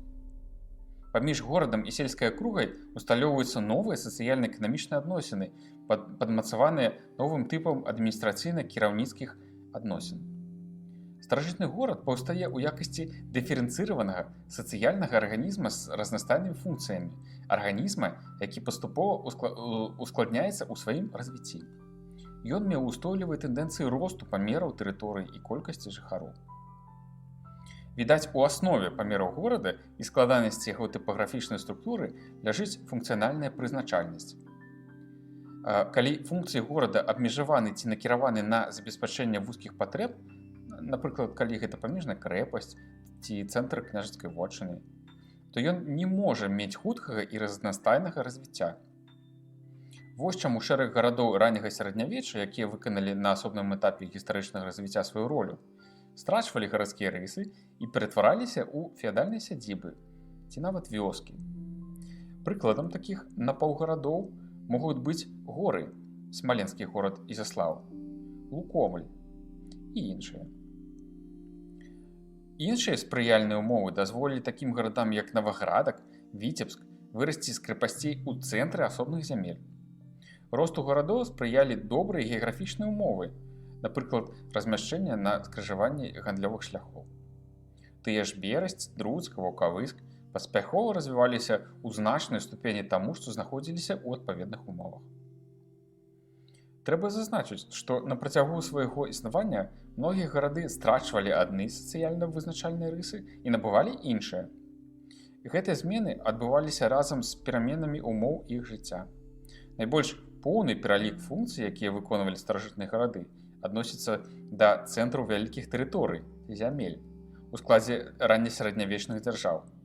Гандлёва-рамесныя, аграрныя, адміністрацыйна-фіскальныя, ваенна-абарончыя, культурныя ці сакральныя функцыі.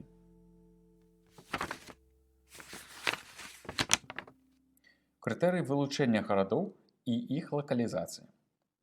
Узнікненне гарадскога жыцця было пераломным момантам у развіцці грамадства. У перыяд ранняга сярэднявечча гарадское жыццё ўзнікала ў найбольш развітых і густанаселёных раёнах, у месцах перасячэння важных шляхоў зносін. Шэраг гарадоў атрымаў назву ад рэк, на якіх яны былі заснаваны. Полацк ад Палаты, Віцебск ад Віцьбы, Пінск ад Піны, Слуцк ад Случы, Друцк ад Друці, Чачэрск ад Чачоры і гэтак далей. Важнай крыніцай аб пачатковай гісторыі гарадоў з'яўляюцца старажытнарускія летапісы. Аповесць аб мінулых часах, яе працяг па лаўрэнціўскаму і паціўскаму спісам і іншыя. Пісьмовыя помнікі называюць на тэрыторыю Беларусі звыш 35 гарадоў. Лакалізацыя пералічаных гарадоў ранняга сярэднявечча на тэрыторыі Беларусі зроблена падчас археалагічных даследаванняў. Удакладнены тэрмін іх існавання, высветлены ўмовы зараджэння ды функцыянальнае развіццё. На аснове тыповых прыкмет распрацаваны крытэрыі вылучэння гарадскіх паселішчаў. Да іх у першую чаргу адносіцца згадка ў пісьмовай крыніцы пад уласнай назвай. лакалізацыя на мясцовасці па наяўнасці гарадскога культурнага пласта са спецыфічнымі знаходкамі дзедзінца і пасада. У якасці іншых крытэрыяў могуць быць значныя памеры паселішча, размяшчэнне пасада па двух берагах ракі, выява культурных пабудоў, абарончых збудаванняў і гэтак далей. Па лакалізацыі гарадоў на мясцовасці вялікую ролю адыгрываюць тапаніміка і гідраніміка. Акрамя лакалізаваных грамадскіх паселішчаў ранняга сярэднявечча, ёсць некалькі пунктаў, якія яшчэ не ідэнтыфікаваны з археалагічнымі аб'ектамі, выяўленымі ў месцах іх магчымага размяшчэння. Да іх адносяцца старажытны Стрэжаў, які даследчыкі суадносяць з сучасным гарадскім пасёлкам Стрэшыным, а таксама Гарадзец, які, магчыма, размяшчаўся на рацэ Мнюце, гэта правы прыток ракі Дзесны. Гэтыя населеныя пункты маглі быць крэпасцямі ці раннесярэднявечнымі сядзібамі, калі трапілі на старонкі пісьмовых крыніц. Невядома месцазнаходжанне Галацічанска, Одрска, Некалачы ў польскай зямлі. У Панямонні пакуль не лакалізаваным застаецца горад Свіслач, які ўпамінаецца ў іпаціўскім летапісе пад 1256 годам. У Тураўскай зямлі установлена існаванне Давыд-гарадка, што ўзнік на рацэ Гарынь на рубяжы 11-12 стагоддзяў. Горад Межымосце названы ў летапісе пад 1170 годам. Яго атаясамляюць з археалагічным комплексам каля вёскі Юравічы Калінкавіцкага раёна. Археолагамі выяўлены доказы, што Магілёў існаваў у 12 стагоддзі. Існаванне Нясвіжа ў 13 стагоддзі не знайшло адпаведнага пацвярджэння ні рэчавымі, ні пісьмовымі крыніцамі. Старажытныя гарады беларускіх зямель маюць шмат агульных рыс з паходжаннем і развіццём гарадоў 9-13 стагоддзяў усяго усходняга славянства.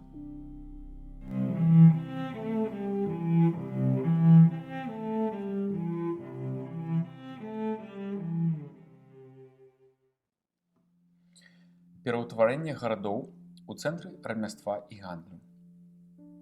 Рамяство. Пісьмовыя крыніцы вельмі сціпла даводзяць нам звесткі пра заняткі гараджан у раннесярэднявечны перыяд. Выдатны матэрыял для асвятлення гэтага перыяда дае археалогія. Вынікі раскопак пераканаўча сведчаць, што гаспадарчая дзейнасць у гарадах Беларусі 10-13 стагоддзяў мела комплексны характар, спалучала занятак рамяством, гандлем ды промысламі. Асаблівы росквіт рамяства адбываўся ў 12-13 стагоддзях. Вядучая роля ў гарадскім рамястве належала кавальству, бо менавіта яно забяспечвала ўсімі неабходнымі прыладамі працы астатнія віды рамястваў.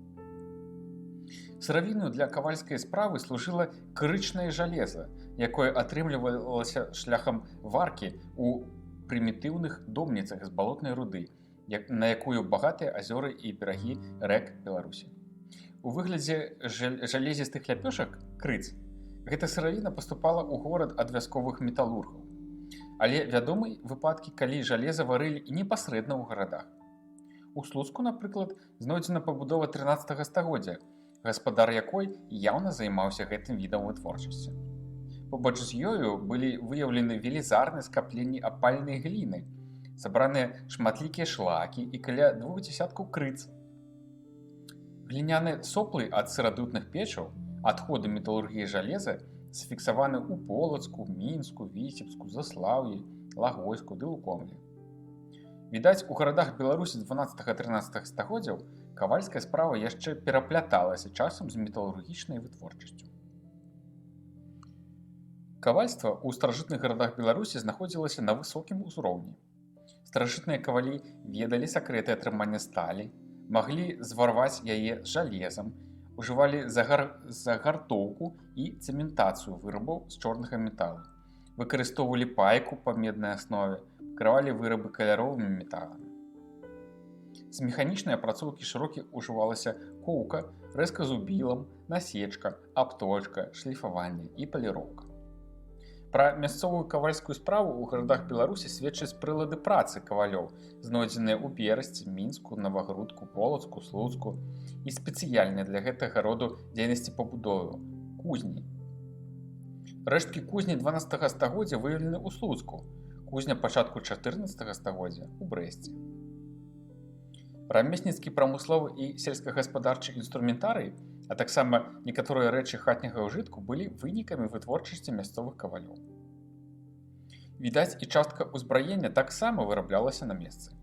Сведка таму выяўлены падчас раскопак у Гомелі майстэрня 12-13 стагоддзяў, у якой знойдзена засцерагальная зброя, кальчугі, пласцінчатыя панцыры і іншыя.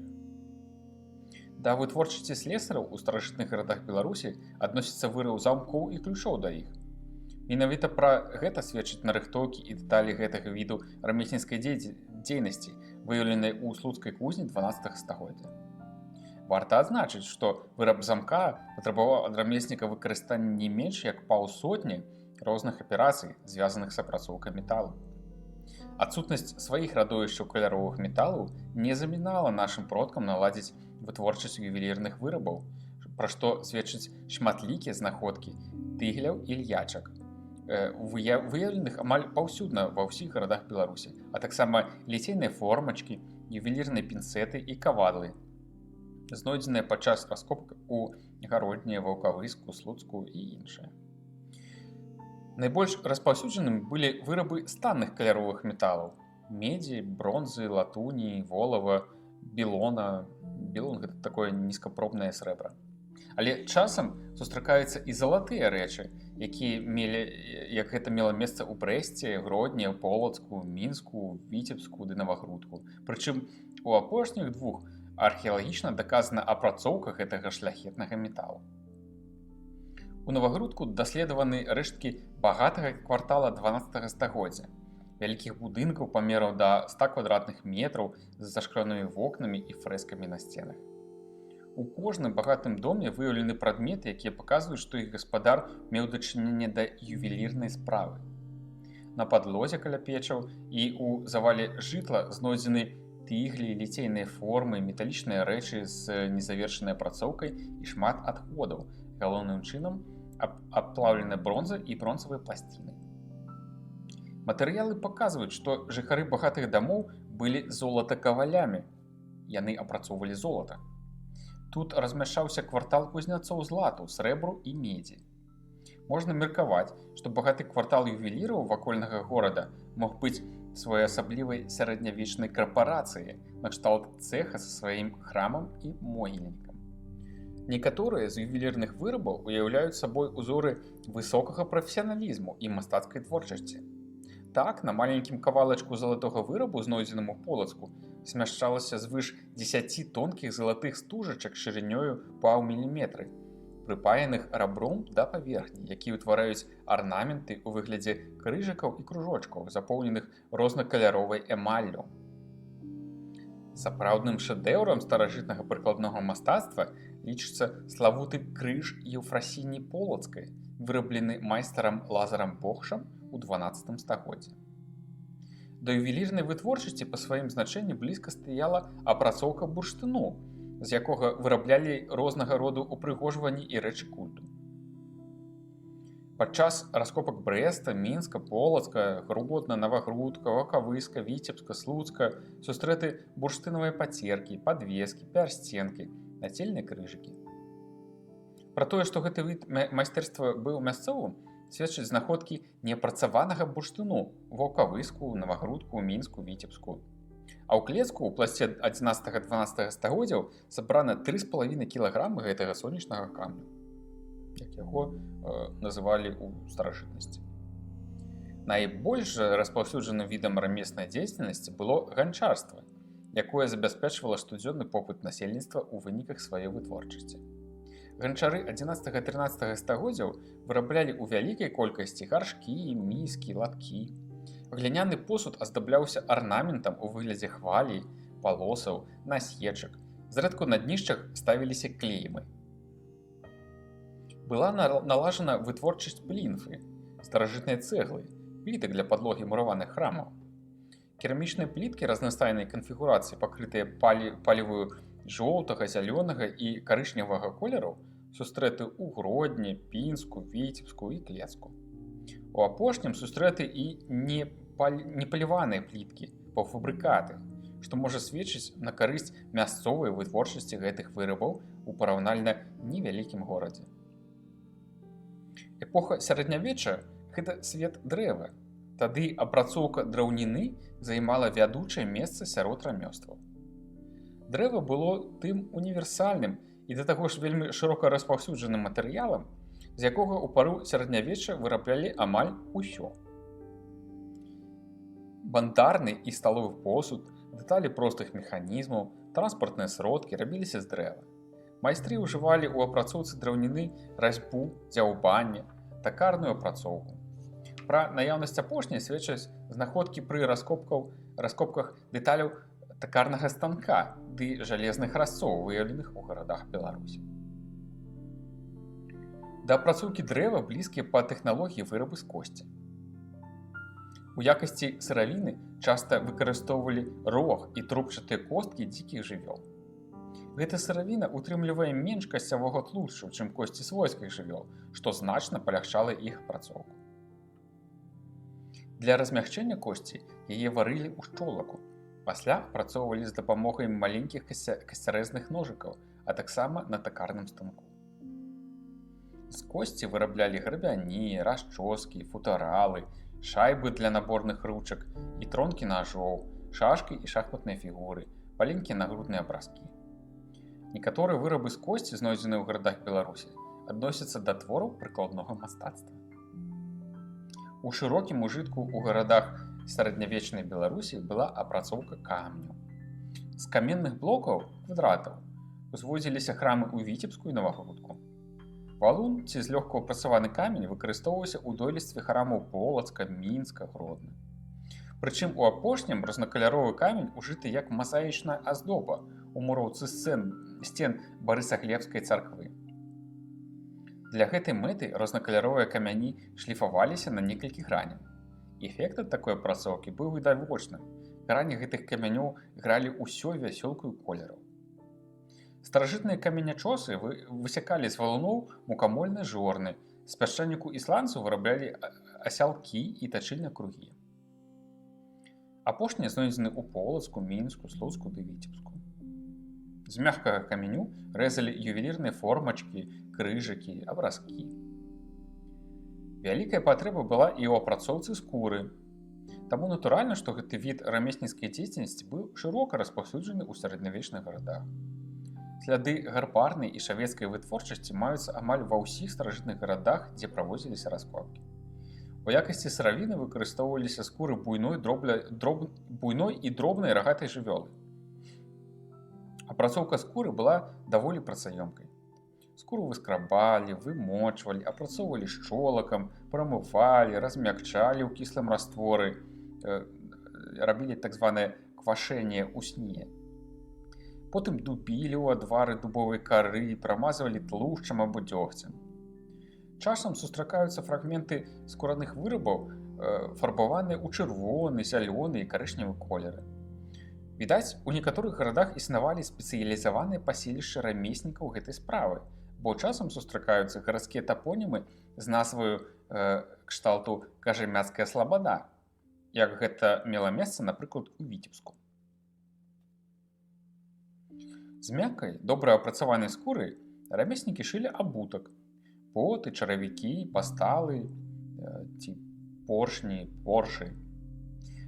Апошнія былі найбольш распаўсюджаным відам абутку.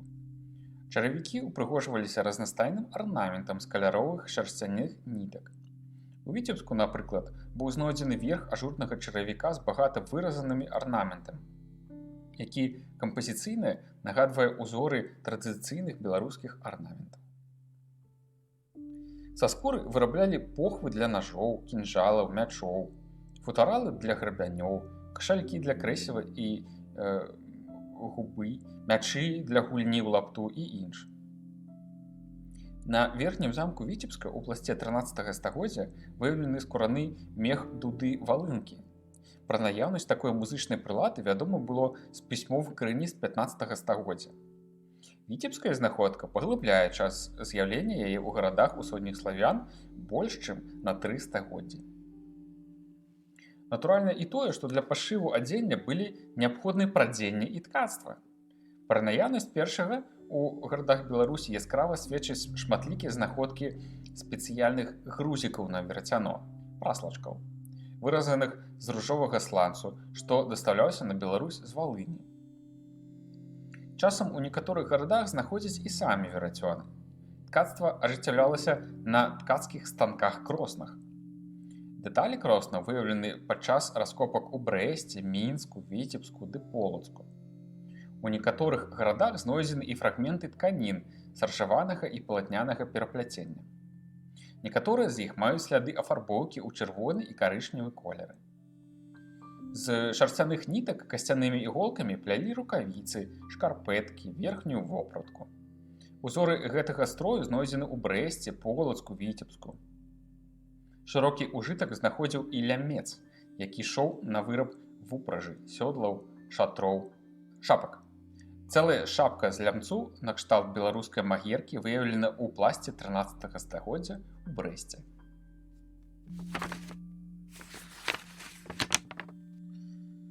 Гандаль.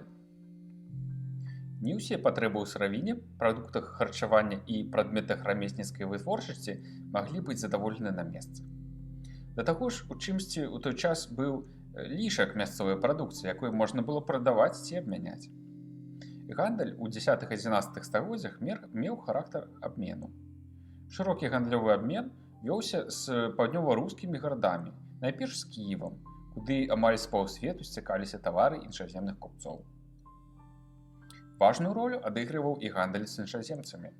Праз тэрыторыю Беларусі праходзіў буйнейшы водны шлях з варагаў у грэкі. Ён злучаў балтыйскае ці варажскае з чорным ці рускім морам праз заходнюю Дзвіну і Днепр. Паміж гэтымі рэкамі ў раёне Оршы і Віцебска былі наладжаны сухапутныя шляхі зносін, волакі, па якіх судны працягвалі ад ракі да ракі па зямлі, падкладваючы пад іх бярвёны. Назва гэтага важнейшага гандлёвага шляху была звязана з плямёнамі Паўночнай Еўропы, якія жылі на ўзбярэжжы Балтыйскага мора.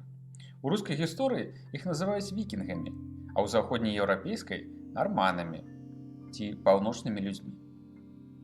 Варагі, карыстаючыся шматлікімі рэкамі, у тым ліку і названымі, а таксама Нёманам, Бярэзінай, Шчарай, Случу і іншымі.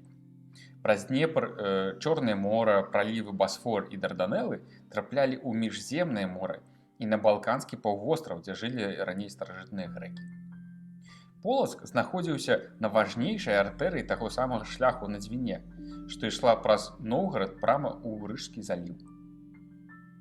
На захад і поўнач ад Полацка адкрываўся рынак для збыту ўсходніх тавараў у землях прыбалтыйскіх латышоў і фінаў, а за імі адкрываўся шлях у багатыя гандлёвыя нямецкія гарады. У старажытным гандлі на беларускіх землях вучоныя вылучаюць два перыяды. Першы перыяд араба-візантыйскі, самы старажытны. Другі перыяд нямецкі, ён больш позні.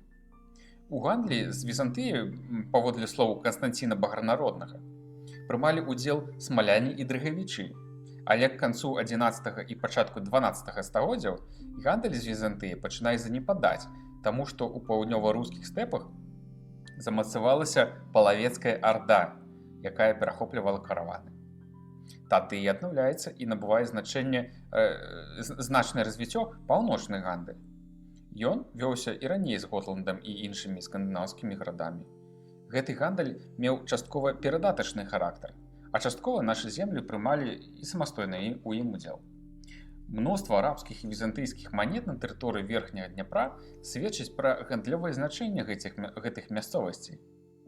Заўважым, што яшчэ рымлянам быў вядомы шлях па Дняпры і Дзвіне да Балтыйскага мора, дзе яны атрымлівалі рэдкі тавар – бурштын. Вырабы паўднёва-рускай вытворчасці прадстаўлены знаходкамі шкляных бранзалетаў, хаця некаторая іх частка выраблялася і ў гарадах Беларусі – Полацку, Віцебску, Грудску. Потым пацерак, пярсцёнкаў ды посуду. З паўночнага прычарнамор'я даходзілі на Беларусь амфары з віном і алеем. Вялікая колькасць гэтага посуду сабрана ў Навагрудку. Ёсць ён у Мінску, Полацку, Віцебску, Брэсце і іншым. З Каўказа сюды прывозілі самшыт, з якога выразалі грабяні. Адтуль жа паступаў і валошскі арэх. З Візантыі, Блізкага ўсходу і Сярэдняй Азіі дастаўляўся шырокі шкляны посуд, распісаны эмаллю і золатам. Фаянсавы посуд прывозіўся з Персіі. З арабскага ўсходу і Візантыі часам прывозілі і дарагія тканіны, павалокі. Фрагмент шыкоўнай шоўкавай вопраткі, вышытай залатымі ніткамі, знойдзены ў Мінску. Нават з далёкага Індыйскага акіяна траплялі на Беларусь рэчы. Гэта ракавінкі кауры, што ішлі на аздобу маністаў. Яны знойдзены ў Гродні, Полацку і Віцебску. Цікавая знаходка выяўлена ў Ваўкавыску. Рэшткі касцей паўліна, знойдзеныя ў пласце 12 стагоддзя. Радзімай гэтых дзівосных істот з'яўляюцца астравы Цэйлон і Суматра. Несумненна, што такая рэдкая для нашых краёў птушка магла належаць толькі вельмі заможным людзям, князю або знаці. Магчыма, з Новграда або з Прыбалтыкі ці праз Польшу у гарады Беларусі траплялі тавары заходнееўрапейскай вытворчасці.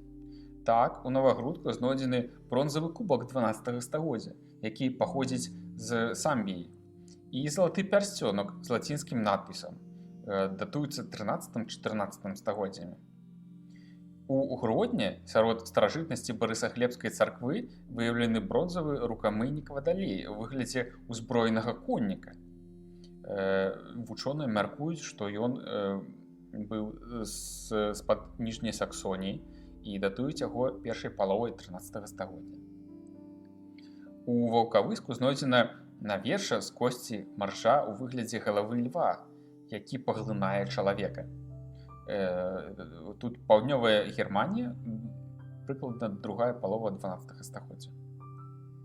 У Мінску знойдзен абломак касцяной лыжачкі для прычасця у выглядзе фігуркі святога з рогам, зроблены ў Францыі ў 12 стагоддзі. Зброя скандынаўскага паходжання, мячы, шлемы, знойдзена ў некаторых гарадах Паднямоння і ў Полацку. У Візантыю і заходнюю Еўропу гарады Беларусі пастаўлялі найперш дарагія футры, куніцы, сабаля, вавёркі. Ды мёд, воск, смалу, лён і вырабы з яго. Потым зброю, замкі, разную косць, вырабы са срэбра, жывёлу і рабоў, захопленых у час войнаў, пра што іншым разам згадваюць пісьмовыя крыніцы. Каляровыя і высакародныя металы траплялі ў Беларусь толькі прывазным шляхам у выніку гандлёвага абмену. Пра добра наладжаны гандаль сведчаць знаходкі ў гарадах і ў некаторых пахаваннях ручных вагаў, бязменаў ды гірак разнаваг.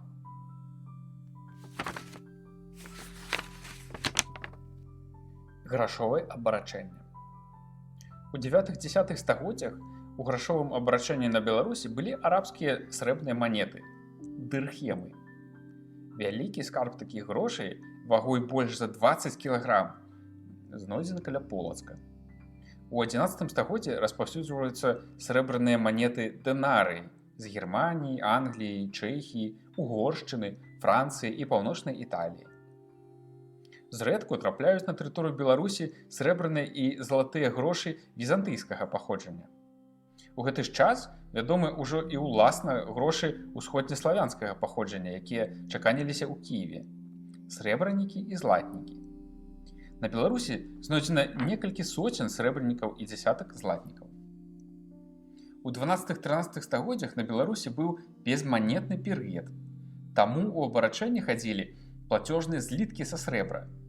Гэта кіеўскія, вырабленыя ў форме падоўжанага ромба з адсечаным вострымі вугламі вагой каля 140-165 грамаў. Ці наўгародскія у выглядзе лодкападобнага бруска вагою 200 грам. Ці літоўскія, іх яшчэ называюць заходнерускімі, яны выглядалі як палачкі вагою 100-110 грамаў. У пісьмовых крыніцах гэтыя зліткі называюцца грыўняй, рублём, срэбрам літым, а палавінкі іх паўцінаю. У полацкім княстве мелася свая назва іх – ізрой. У якасці дробных грошай маглі ўжывацца шыферныя праслачкі, алавяныя пломбы, футры дробных жывёл.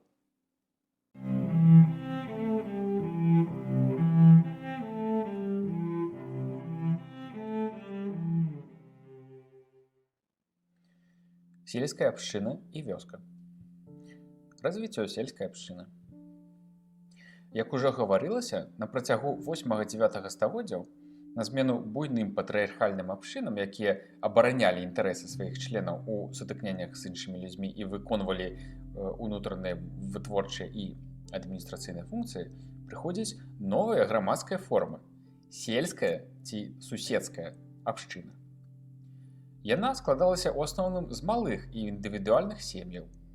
У пісьмовых крыніцах гэта абшчына называецца пагостам, мірам альбо верв'ю. Апошні тэрмін характэрны для паўднёвых тэрыторый усходніх славян. У абшчыну ўваходзілі не толькі тыя сем'і, што былі звязаны паміж сабою роднасцю, але і з іншых родаў. Такое спалучэнне стварылася ў выніку каланізацыі усходнеславянскімі плямёнамі тэрыторый, дзе сустракаліся носьбіты рознага этнасу, прадстаўнікі розных родавых абшчын.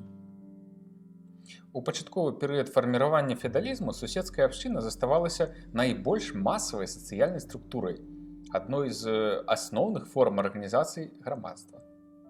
Пад уплывам княжацкай улады і новага феадальнага ўкладу яе развіццё ў гэты час не было прамалінейным і бесперапынным. Фарміраванне і ўзмацненне дзяржаўных утварэнняў у 9-10 стагоддзях, эксплуатацыя насельніцтва шляхам збору даніны, віраў і штрафах і іншымі сродкамі прывялі да ліквідацыі шэрагу першапачатковых функцый абшчыны. Разам з тым, княжацкая ўлада надала абшчыне новыя абавязкі, якія ператваралі яе часткова ў орган дзяржаўнага кіравання.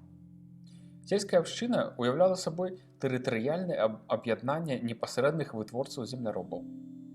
Гэта былі сяляне, якія яшчэ не трапілі ў прыватніцкую залежнасць і былі уладамі і былі падпарадкаваны толькі дзяржаве. Абшчына несла адказнасць перад княжацкімі ўладамі за выкананне дзяржаўных павіннасцей і падаткаў. Ворная зямля знаходзілася ва ўладанні сялян-уласнікаў і перадавалася ў спадчыну. Абшчына атрымлівала права карыстання непадзеленымі землямі. Яна валодала самакіраваннем, выбірала свае органы кіравання, мела свой абшчынны суд. У ёй захавалася кругавая парука. Кожны з яе членаў удзельнічаў у стварэнні грамадскага фонду і мог атрымаць ад абшчыны матэрыяльную дапамогу. З грамадскага фонду абшчына выплачвала так званую дзікую віру. Гэта значыць, калектыўна адказвала за розныя злачынствы на сваёй тэрыторыі. Князь умешваўся ва ўнутраныя справы абшчыны толькі тады, калі дзейнасць яе членаў несла пагрозу яго ўладзе і ўласнасці.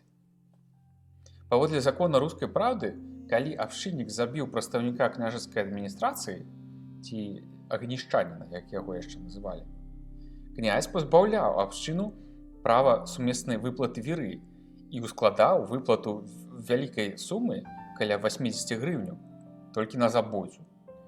У выпадку нявыплаты апошняй віры ён забіраўся з абшчыны і станавіўся княжацкім халопам ці рабом. У 11 стагоддзі у выніку ўзнікнення царкоўнай дзяржаўнай арганізацыі сельская абшчына пазбаўлялася сваіх функцый, звязаных з афармленнем сям'і, яе жыццём, сацыяльнымі канфліктамі, якія не пагражалі непасрэдна княжацкай уладзе. Да гэтых функцый, напрыклад, залежалі пытанні заключэння і скасавання шлюбу, калі былі адхіленне ад прынятых норм. Напрыклад, выкраданне нявесты, адмова жаніха ад шлюбу пасля заключэння дамовы, адмова мужа забяспечыць жонку без дастатковых падстаў для гэтага і іншае.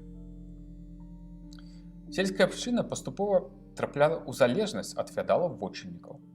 Яе члены з уласнікаў ператвараліся ў трымальнікаў зямлі, а сама абшчынная арганізацыя альбо разбуралася, альбо падпарадкоўвалася вотчыне, губляючы рэшткі сваіх функцый.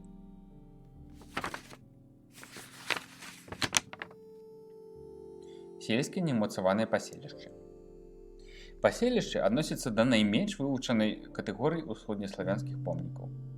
Звесткі пісьмовых крыніц пра іх вельмі бедныя, таму шмат якія пытанні гісторыі вёскі вырашаюцца з дапамогай археалагічных крыніц.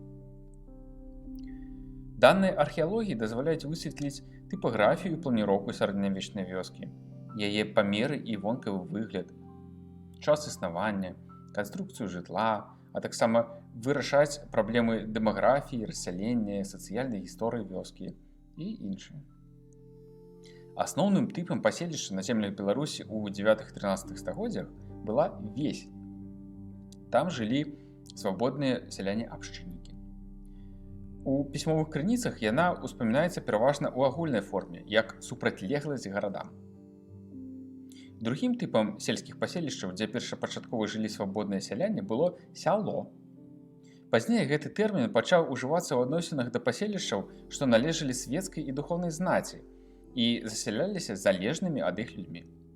Так, у 1287 годзе ў летапісе гаворыцца, што цяжкахворы Уладзімір-Валынскі князь Уладзімір Васількавіч завяшчаў у выпадку сваёй смерці некалькі сёл і горад Кобрынь княгіні сваёй. Звычайна ў такіх месцах мелася сядзіба самого феадала ці яго адміністрацыі. Верагодна, адно з паселішчаў такога тыпу было даследавана каля вёскі Чаусы Магілёўскай вобласці. Яно размешчана на ўзвышаным участку левабярэжнай тэрасы ракі Бася. На поўдні і поўначы тэрыторыя селішча абмежавана ложбінамі, на захадзе уступам і абрывам тэрасы. Культурны пласт прасочваецца ўздоўж берага паласой 250 на 115 метраў. Яго агульная плошча каля 2,5 гектар. Да паўночнай мяжы селішча прылягае курганны могільнік, у якім налічваецца 130 насыпаў. Пры раскопках селішча выяўлены рэшткі, што засталіся ад наземных зрубавых жылых збудаванняў і слупавых пабудоў 10-16 стагоддзяў. Шмат керамічных вырабаў, шэраг рэчаў з чорнага і каляровых металаў, каменныя праслачкі для верацён, вырабы з косці і рога, шкляныя пацеркі і іншыя. Значная большасць знаходак датуецца 11 стагоддзям, што паказвае час найбольшай інтэнсіўнасці жыцця на паселішчы. Асноўнымі заняткамі насельніцтва тут былі ворнае земляробства і жывёлагадоўля. Даволі разнастайным было рамяство. Жыхары селішча займаліся кавальствам, ганчарствам і ювелірнай справай. Аб металургічнай вытворчасці сведчаць знаходкі шлакаў і кавалкі жалезных крыц. На селішчы знойдзены таксама рэчы, не характэрныя для звычайных вяскоўцаў таго часу. Фрагменты шыйнай грыўні, пласцінчатых бранзалетаў, амуніцыя прафесійных воінаў. Гэтыя знаходкі дазваляюць меркаваць, што на селішчы каля Чаус была сядзіба прадстаўніка княжацкай адміністрацыі ці дружынніка землеўладальніка. У жыцці сярэднявечнага чаўскага паселішча вылучаюць некалькі этапаў. У 10 стагоддзі яно існуе як звычайнае радзіміцкае паселішча – весь. У 11 стагоддзі тут паяўляецца прадстаўнік феадала, з чым звязана хутчэй за ўсё з'яўленне ў 12 стагоддзі перасяленцаў, то бок ужо сяло. На рубяжы 12-13 стагоддзяў феадал ці яго прадстаўнік пакідае паселішча і пачынаецца перыяд яго заняпаду. Асабліва яскрава апошні прасочваецца ў 14 стагоддзі, а ў пачатку 16 стагоддзя паселішча знікае зусім. У пісьмовых крыніцах 12 стагоддзя з'яўляюцца паселішчы з назвай Слабада ці Свабада. Найбольш верагодна, што яны ўяўлялі сабой месцы, дзе знаць пасяляла цалкам залежных ад сябе людзей, нярэдка якой-небудзь адной прафесіі, напрыклад, жалезаздабытчыкі, кавалі і гэтак далей. У адрозненне ад іншых паселішчаў, жыхары слабод пастаянна ці на пэўны тэрмін маглі быць вызвалены ад дзяржаўных павіннасцей. Тэрыторыю сельскіх абшчын, а таксама іх цэнтральнае паселішча, называлі тэрмінам пагост. Упершыню ў летапісах такая назва ўжываецца ў сувязі з знакамітым паходам кіеўскай княгіні Вольгі на драўлян і на Новгарад. Гэта адбылося ў 40-х гадах 10-го стагоддзя. Там яна у ставі погосці і дані. Адсюль вынікае, што пагост гэта тэрытарыяльная адзінка, якая была створана князем для збору даніны і ажыццяўлення адміністрацыйнай улады. Аднак вядома, што князі пры арганізацыі пагостаў маглі выкарыстоўваць ужо існуючую структуру абшчынных паселішчаў, і шмат якія пагосты ўзніклі на старой абшчыннай аснове. Пагост звычайна з'яўляўся найбольш буйным паселішчам у акрузе і мог быць умацаваным альбо адкрытым. Яго акружалі некалькі звычайных весяў. Такія скапленні паселішчаў у літаратуры называюць гнёздамі, а тып рассялення насельніцтва скучана-гнездавым. Магчыма, менавіта пагост вывучаўся археалагічнымі раскопкамі ў межах сучаснага Мінска пры будаўніцтве мікрараёна Малінаўка-1. Паселішча знаходзілася каля вёскі Дружба, былая Рылаўшчына, на тэрасе правага берага рацы Лошыца і займала плошчу каля 2,5 гектар. Вакол яго яшчэ ў пачатку 20-го стагоддзя налічвалася некалькі курганных могільнікаў і асобных насыпаў.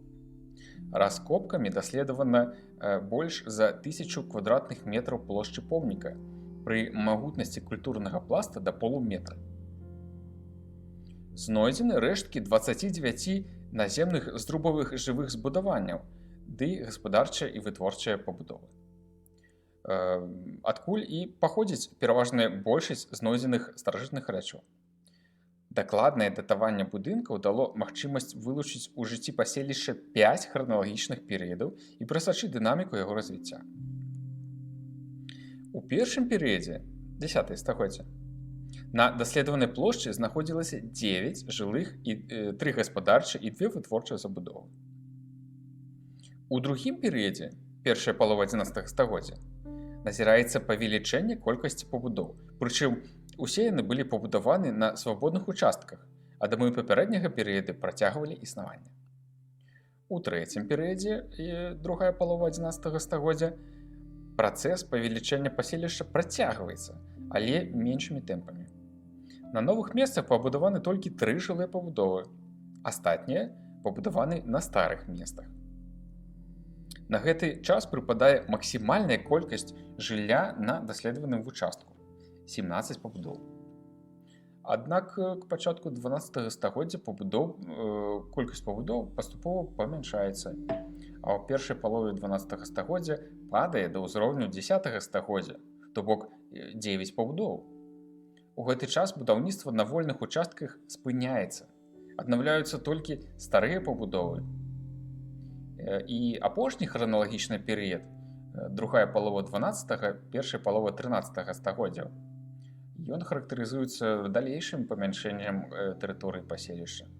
Колькасць дамоў у сярэдзіне 13-го стагоддзя скарацілася да 5, што складае толькі 30% ад усёй колькасці ў перыяд яго найвышэйшага росквіту. Як і населішчы каля Чаус, асноўнымі заняткамі насельніцтва паселішча Дружба былі земляробства і жывёлагадоўля. Дамінавалі буйная рагатая жывёла, крыху больш за палову 52%, і каняводства 24%. Акрамя таго, знаходкі рэшткаў сырадутных печаў і шлакаў, тыгляў і вырабаў з каляровых металаў сведчаць пра развіццё населішчы чорнай металургіі і ювелірнага рамяства. Ткацтва, праціва, апрацоўка дрэва, косці і рога існавалі тут у выглядзе хатніх промыслаў.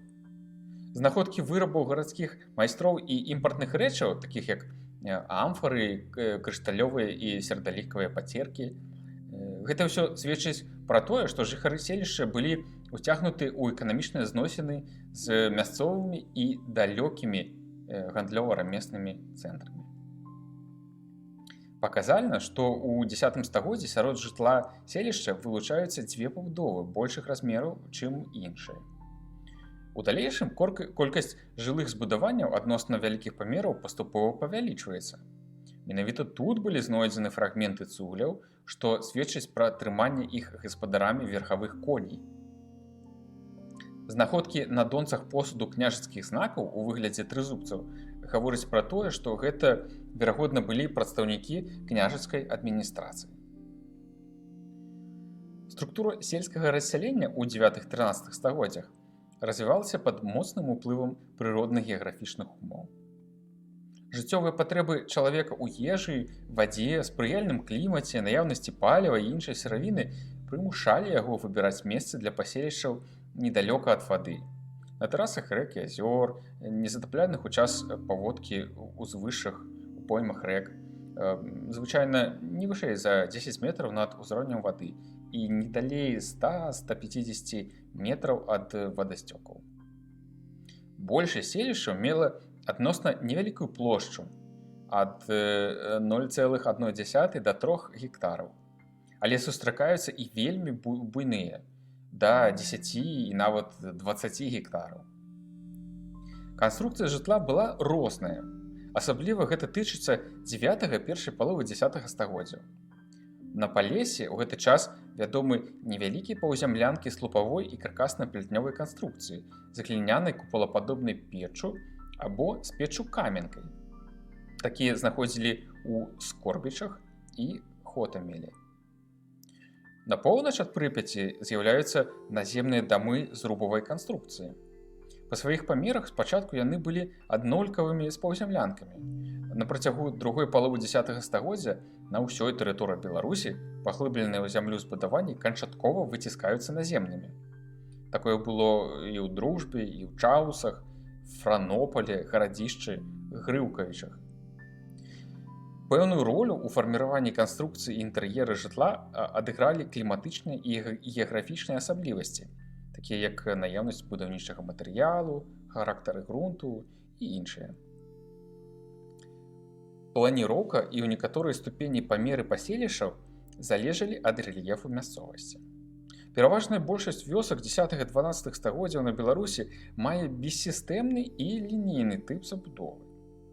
Апошні ўжываўся пры будаўніцтве ўздоўж надпоймавых тэрас, схілаў яроў, высокіх карэнных берагоў рэк і азёр. Пабудовы на такіх селішчах выцягваліся пераважна ў адзін рад, але сустракаюцца і два рады. Пры бессістэмнай забудове ўжываліся некалькі варыянтаў планіроўкі. Скучаная, калі дамы размяшчаліся побач адзін з адным. Раскіданая, калі будынкі размяшчаліся паасобку, хаатычна. І гнездавая, калі на паселішчы існавала адначасова некалькі груп скучаных пабудоў з незабудаванымі участкамі зямлі паміж імі. Паселішчы 9-10 стагоддзяў звычайна былі больш буйнымі, чым у пазнейшы час. Паводле вынікаў даследавання ў заходнім Палесе іх плошча ў сярэднім складала каля 1 гектара, зрэдку сягала 4-5 гектараў. Асноўная колькасць селішчаў, што ўзніклі ў 11-й першай палове 13 стагоддзя, займала тэрыторыю ад 0,4 до 0,7 гектара, але меліся і большыя, 10 до 2 гектараў. Памяншэнне плошчы звязана з пераходам большасці гаспадарак ад пасечнага земляробства, якое патрабавала працы вялікіх калектываў, да ворнага. У 12-14 стагоддзях насельніцтва Беларусі пераходзіць да трохпольнай сістэмы ў земляробстве, якая патрабавала больш уважлівых адносін да раллі, такіх як угнаенні, разьба з пустазеллем. Паколькі плошча раллі была невялікай, гэтыя ўмовы абмяжоўвалі і памеры паселішчаў. Яны мелі магчымасць павялічвацца, пакуль паблізу былі непрацаваныя ўчасткі зямлі. Такім чынам, прычыны росту колькасці паселішчаў і асваення насельніцтвам новых тэрыторый у 11-13 стагоддзях заключаюцца ў зрухах у гаспадарцы і ў змяненні дэмаграфіі. На пачатковым этапе рассялення людзі толькі прыстасоўваліся да прыроднага асяроддзя. Пазней пачалі ўздзейнічаць на яго. Пад уплывам гаспадарчай дзейнасці чалавека паступова змяншаюцца тэрыторыі, занятыя лесам. Спачатку яго парубка вялася ў сувязі з пасечна-ганнявым земляробствам і тычылася перш за ўсё шыракалістых лясоў з далін рэк, дзе былі найбольш урадлівыя глебы.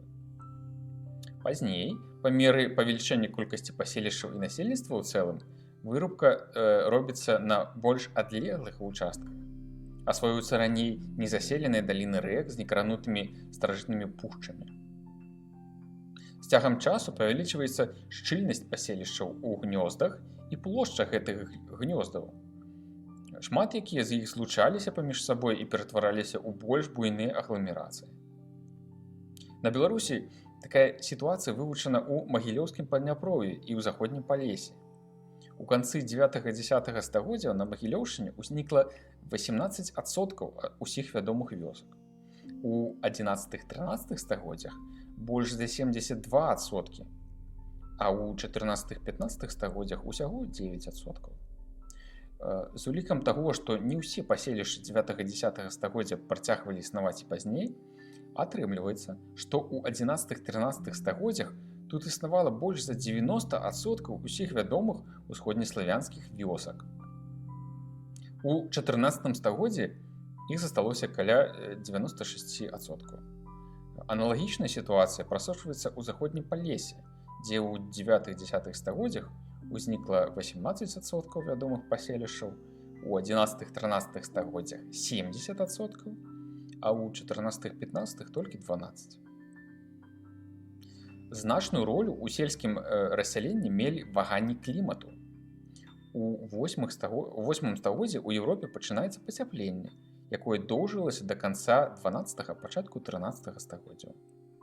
У той жа час паступова павялічваецца вільготнасць. У 13-14 стагоддзях яна дасягнула сваёй найвышэйшай адзнакі.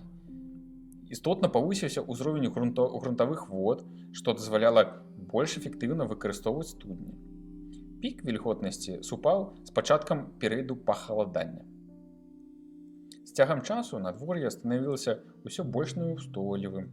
Халодныя зімы і неспрыяльныя для сельскай гаспадаркі вясна і лета здараліся ўсё часцей, асабліва ў 15 стагоддзі, пакуль не наступіў так званы малы ледавіковы перыяд.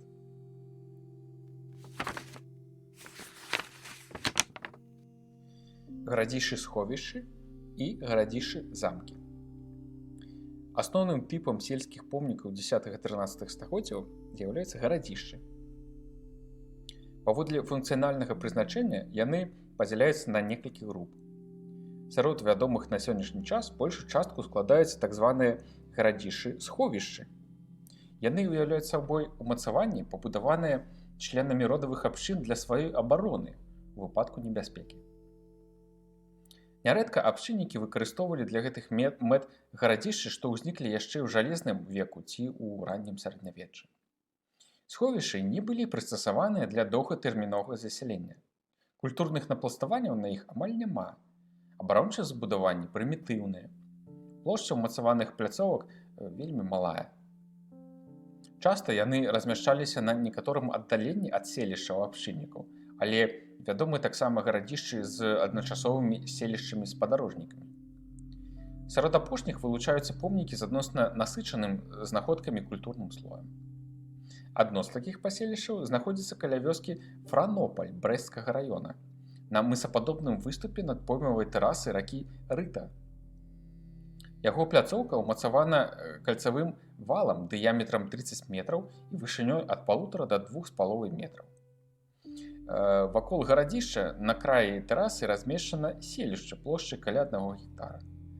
Раскопкамі даследавана 286 квадратных метраў культурнага слою умацавання і 336 квадратных метраў селішча.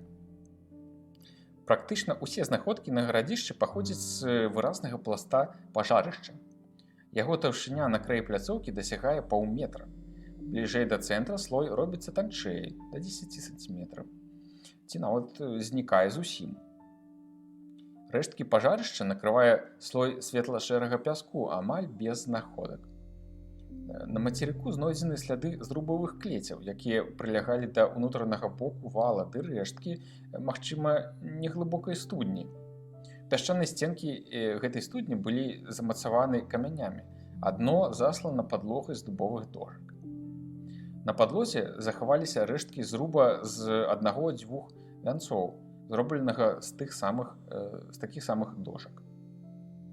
Па-за межамі клецяў на мацерыку раскапаны таксама рэшткі прымітыўнага агнішча, абломкі апальных камянёў, попел, вялікая колькасць керамікі і камкі апаленага зерня проса. Частка буйных абломкаў керамічнага посуду, знойдзеных на гарадзішчы, была моцна дэфармавана пад уздзеяннем агню, працяглай ветравой эрозіі і дажджу. Шмат у якіх месцах меліся развалы гаршкоў і нават цэлы посуд з камякамі прасяной кашы. Акрамя керамікі, найбольш распаўсюджаны прадметы ўзбраення, наканечнікі стрэл, коп'яў, сякеры, дэталі мячоў. Выяўлены таксама прылады працы, нажы, жорны, шыферныя праслачкі, сярпы, ды розныя бытавыя рэчы, такія як замок, крэсівы, дэталі вёдзер. Таксама знойдзены шкляныя падцеркі. Характар культурных напластаванняў, асартымент знаходак на гарадзішчы і селішчы сведчыць пра тое, што ўзніклі яны не раней другой паловы 10 стагоддзя і былі знішчаны ў выніку нападу варожай дружыны, не пазней пачатку 11 стагоддзя. Трэба, аднак, адзначыць, што гарадзішчы і сховішчы з багатым культурным пластом, падобныя Франополю, вельмі рэдкая з'ява. На аналагічных помніках, даследаваных на Валыні ва ўкраіне, знаходак амаль няма. У мірны час такія гарадзішчы выкарыстоўваліся насельніцтвам як культавы цэнтр і месца грамадскіх сходаў. Да другой групы гарадзішчаў належаць умацаваныя двары знаці, ці так званыя феадальныя замкі. Іх развіццё, як лічаць некаторыя даследчыкі, адлюстроўвае фарміраванне феадальнай знаці і яе распаўсюджанне сярод сельскага насельніцтва. Масавае з'яўленне замкаў на тэрыторыі Беларусі пачынаецца з 12 стагоддзя. У 12-13 стагоддзях яны распаўсюджваюцца практычна па ўсіх землях усходніх славян. Амаль заўсёды гарадзішчы замкі абкружаны селішчамі. Іх месцазнаходжанне звязана з землеўладаннямі феадалаў. Гарадзішчы гэтай групы розныя па сваіх памерах, канструкцыі і колькасці умацаванняў. Іх варыянтнасць залежала не толькі ад ландшафту тэрыторыі, дзе гарадзішчы былі пабудаваны, але таксама і ад статуса феадала-гаспадара ў іерархіі мясцовай знаці, памеру яго зямель, колькасці залежных сялян і сабранага багацця. Таму сярод гарадзішчаў замкаў сустракаюцца як магутныя ўмацаванні са складанай сістэмай равоў і валоў, так і адносна невялічкія сядзібы, што належалі дробным землеўладальнікам. Большасць апошніх увогуле не будавала замкаў, а жыла на адкрытых паселішчах у сядзібах, агароджаных простым частаколам. Звычайна феадальныя замкі мелі плошчу да паўгектара. За гэтыя межы выходзяць толькі асобныя помнікі. Земляныя валы гарадзішчаў мелі дадатковае абарончае збудаванне ў выглядзе драўляных сцен рознай канструкцыі, вежаў ды і ўязной брамы. Калі замак быў пабудаваны ў цяжкадаступных месцах, напрыклад, на высокім узвышшы з крутымі схіламі, то драўляныя ўмацаванні узводзіліся па краі пляцоўкі. Для феадальных замкаў не характэрна вулічная планіроўка, як у гарадах. Звычайна на іх невялікіх пляцоўках размяшчалася 6-10 жылых гаспадарчых пабудоў, астатнія канцэнтраваліся ўздоўж вала. Асновай эканомікі замкаў з'яўлялася сельскагаспадарчая вытворчасць. Аднак роля палявання ў жыцці ўладальнікаў замкаў і іх акружэння таксама была значнай. Археалагічна зафіксавана, што адной з вядучых галін гаспадаркі замкаў з'яўляецца ювелірнае рамяство, якое забяспечвала яго жыхароў упрыгожаннямі і іншымі вырабамі з каляровых металаў. Частка прадукцыі ювеліраў, безумоўна, рабілася таксама і для продажу. Сярод іншых рамёстваў на гарадзішчах замках вылучаюцца метала- і дрэваапрацоўка, ганчарства, ткацтва ды кастарэзная справа. На некаторых гарадзішчах выяўлены сляды развіцця шкларобства. Адным з найбольш яскравых прыкладаў замка феадалаў Беларусі з'яўляецца гарадзішча каля вёскі Вішчын Рагачоўскага раёна Гомельскай вобласці. Ён размешчаны на высокай правабярэжнай тэрасе Дняпра і займае плошчу крыху больш за паўгектара. Умацаваны 3 паралельнымі паўкруглымі валамі і равамі вышынёй да 3 метраў. З боку ракі замак абараняў круты абрыў. Падчас раскопак вылучана значная плошча помніка. На вяршыні ўнутранага вала знойдзены рэшткі спаленай драўлянай сцяны, гарызантальна пакладзены бярвенні паміж кароткімі папярычнымі сценкамі і 6 драўляных аднакамерных пабудоў. Апошнія размяшчаліся ўздоўж вала на адлегласці 10-15 метраў адзін ад другога. Выяўлены 2 зрубавых жылыя дамы з драўлянымі падлогамі і разваламі печаў, майстэрня ювеліра і свіран. Вішчынскі замак узнік у сярэдзіне 12 стагоддзя. Матэрыялы раскопак даюць уяўленне пра гаспадарчае жыццё і быт яго жыхароў. Знаходкі абломкаў сашнікаў, матык, сярпоў, жорнаў, костак жывёлін – гэта ўсё сведчыць аб развіцці сельскай гаспадаркі і палявання. Інструменты для апрацоўкі металу і дрэва прадстаўлены сякерамі, гваздадзёрам, зубілам, свёрдламі, малатком, долатамі. Аднак найбольш поўна матэрыялы раскопак адлюстроўваюць ювелірную справу. На месцы былой майстэрні ювеліра знойдзены льячка, запоўненая бронзай, матрыцы для вырабу падвесак, бляшак і колтаў. Шмат свінцовых пласцін, якія, відаць, выкарыстоўваліся для вырабу эмаляў, таксама знойдзены.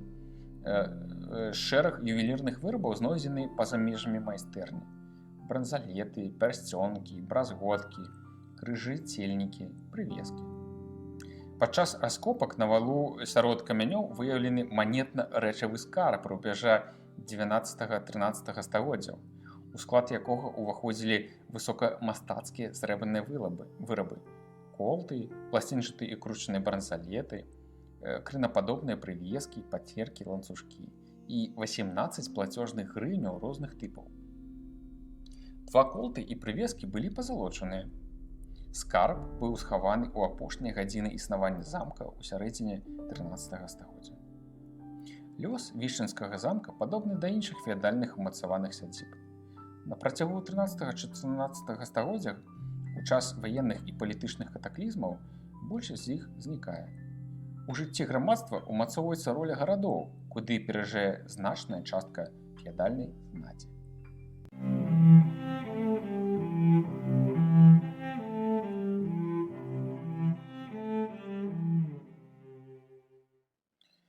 Звычаёвае права, закон і суд. Сведчанне звычаёвага права. У старажытных грамадствах існавалі спосабы паводзін, якія былі звыклымі для іх членаў. Сукупнасць напісаных правіл паводзін, так званых звычаяў, якая склалася ў грамадстве ў выніку іх выкарыстання на працягу доўгага часу і санкцыяваная дзяржавай, называецца звычаёвым правам. Найбольш характэрна звычаёвае права для ранне-сярэднявечнага грамадства. Даследчыкі адзначаюць 3 характэрныя рысы звычаёвага права. Першая асаблівасць – гэта яго партыкулярызм, гэта значыць раз'яднанасць. У кожнай мясцовасці старажытным княстве дзейнічала сваё старажытнае права. Другая рыса – традыцыяналізм, нязменнасць норм звычаёвага права, іх кансерватызм. Трэцяя рыса – дуалізм, дваістасць гэтага права, які зыходзіў з фармальнай роўнасці свабодных людзей пры існаванні поўнага бяспраўя рабоў, халопаў ды чалядзі нявольнай. Звычаёвае права папярэднічае закону. Звычай не мае санкцыі, зацвярджэння яго якой-небудзь заканадаўчай улады. Звычаёвае права, як і усялякае права, змяняецца і развіваецца, але адносна звычаю, у адрозненне ад закона, нельга назваць асобу ці асоб, ад якіх дадзены звычай пайшоў. Найбольш старыя пісьмовыя помнікі ўсходніх славян захавалі некаторыя нормы звычаёвага права, якія ўзыходзяць яшчэ да рода племяннога ладу. Яркае адлюстраванне яны знайшлі ў так званай кароткай рэдакцыі рускай праўды. Першы артыкул гэтай рэдакцыі гаворыць аб наяўнасці ў славян інстытута кроўнай помсты. То бок, калі чалавек заб'е чалавека, то помсціць брат за забойства брата, сын за бацьку, ці дваюродны брат, ці племяннік з боку сястры. Захаваліся і іншыя сведчанні славянскага звычаёвага права, якія ўзыходзяць да глыбокай старажытнасці. Гэта прымяненне ў судовым працэсе такіх відаў доказаў, як выпрабаванне вадой і распаленым жалезам, так званыя ардаліі, ды іншыя судовыя паядзінкі. Нормамі няпісанага звычаёвага права доўгі час рэгуляваліся ўнутрысямейныя адносіны ў сялянскім побыце. Звычай вызначаў няпісаныя правілы паводзін і маралі, адносіны да працы, зямлі, прыроды і маёмасці. Асновай сямейных узаемаадносін разам з кроўнародаснымі і шлюбнымі сувязямі было права на спадчыну, якое рэгламентавалася звычаёвым сямейным правам. У кампетэнцыю сямейнага права ўваходзілі справы, якія датычылі сямейна-бытавых адносін, апекі старых і недарослых, заключэнне шлюбу, усынаўленне і прыняцце ў сям'ю чужакоў, атрыманне ў спадчыну і падзелу сямейнай маёмасці, становішча жанчыны, выхаванне дзяцей, правовыя абавязкі ў членаў сям'і і іншыя. Паводле звычаю, сям'ю, як вялікую, так і малую, узначальваў самы стары, але яшчэ здольны да спраў і працы мужчына – бацька. У выніку смерці бацькі усе правы сям'і перакладаліся на яго жонку, маці, ці на дарослага старэйшага сына. Згодна старажытнаславянскім звычаям, абшчына мела правы абароны свайго члена. Менавіта гэта вяло і да права абшчыны суда над ім. У беларускіх землях найбольш старажытным быў суд послухаў, то бок ведаючых людзей. Са з'яўленнем княжацкай улады абшчына захоўвала права суда над сваімі членамі ў тым выпадку, калі для гэтага плаціла князю гадавую віру. Рэшткі старажытных форм народнага суда, што ўзыходзілі да язычніцкіх часоў, захоўваліся ў элементах звычаёвага народнага права, якое выкарыстоўвалася ў так званых копных сходах беларускага сялянства эпохі сярэднявечча. У практыцы коп ці копных сходаў выкарыстоўваліся нормы звычаёвага права ці, як тады пісалі, звыкласці старадаўняй, звычаі і іншае. Звычаёвае права рэгулявала дзяржаўныя павіннасці насельніцтва. Так, павіннасць па абароне сваёй зямлі абавязаны былі выконваць усе мужчыны, здольныя насіць зброю. Наогул, старажытнае звычаёвае права было вельмі разгалінаваным і рэгламентавала ўсе бакі чалавечых адносін, ад сямейных спраў да пагранічных спрэчак. У кожным усходнеславянскім княстве дзяржавы дзейнічала сваё мясцовае звычаёвае права. У старажытных помніках пісанага права асноўны змест складалі нормы, узятыя са звычаёвага права, а спачатку пісанае права толькі дапаўняла яго. Пісьмовае права 11-12 стагоддзяў. Славяне свае старажытныя законы называлі праўдамі. На працягу 11 стагоддзя ствараўся першы варыянт пісьмовага ўсходнеславянскага права, які вядомы пад назвай «Руская праўда». Яна складалася на аснове старажытных славянскіх звычаяў, якія існавалі ўжо шмат стагоддзяў. У яе таксама ўключаліся і новыя юрыдычныя нормы.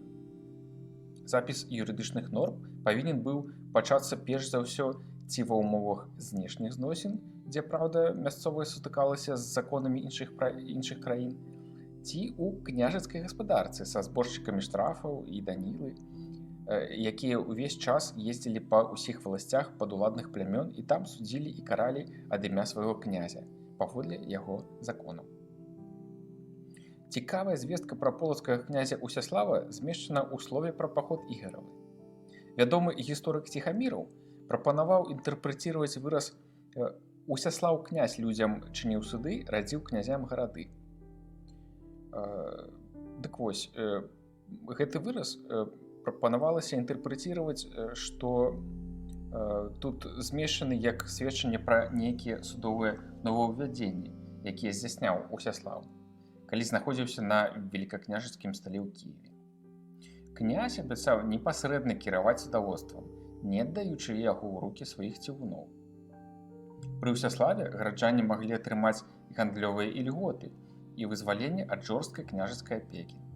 У тыя гады стварыўся помнік сярэднявечнага права «Кароткая праўда». Нормы гэтага дакумента з'явіліся ў выніку законатворчай дзейнасці княжацкай улады. Узнікненне гэтага помніка звязана з паўстаннямі смердаў і гараджан, адбыўшыміся на працягу 1068 да 1071 гадоў. Не выключаны ўскосны ўдзел полацкага князя Усяслава ў складанні такога дакумента. «Руская праўда», як усялякі зборнік законаў, звяртае ўвагу на крымінальныя справы, забойствы і крадзеж. У ёй гаворыцца аб шмат чым іншым. Як падзяляць спадчыну, як адшукваць злодзеяў па іх слядах, колькі трэба плаціць працэнтаў за ўзятыя ў доўг грошы і гэтак далей. Уяўленне аб помніках права, якія дзейнічалі ў беларускіх землях у 12 стагоддзі, можна атрымаць з устаўных грамат смаленскага князя Расціслава. Гэтыя граматы, датаваныя прамежкам часу ад 1136 да 1150 года, паказваюць далейшае развіццё норм старабеларускага права ў параўнанні з рускай праўдай. Граматы князя Расціслава Мсціславіча і епіскапа Мануіла вызначаюць прававое становішча смаленскай епархіі ці епіскапіі. Граматы таксама утрымлівалі важныя даныя аб плацяжах, якія браліся княжацкай казной з насельніцтва. Трэба нагадаць, што да смаленскага княства тады належала ўсходняя частка сучаснай Магілёўскай вобласці з гарадамі Мсціславам, Крычавам ды Слаўгарадам. Праўда 1229 года і пытанне судаводства. Каштоўным помнікам беларускага сярэднявечнага права з'яўляецца «Праўда» ці «Дагавор» ад 1229 года. Гэта дагавор беларускіх гарадоў з Рыгай і Гоцкім берагам. У літаратуры ён вядомы пад назвай «Смаленская гандлёвая праўда». Гэты дагавор у нейкай ступені быў заснаваны на рускай праўдзе і асабліва на дагаворах Полацка з Рыгай ад 1210 ды 1212 гадоў.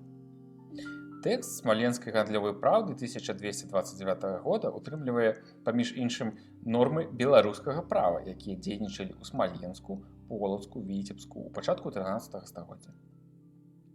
Ён налічваў 37 артыкулаў. У апошнім артыкуле гаворыцца: «Та же правда будзе Русіну в Різе і Немчую по Смаленскай воласці, і по Полацкай, і по Віцебскай». У праўдзе устанавливаецца штраф за забойства свабоднага чалавека і халопа. Прычым штраф за забойства халопа ў 10 разоў менш, 1 грыўня срэбра.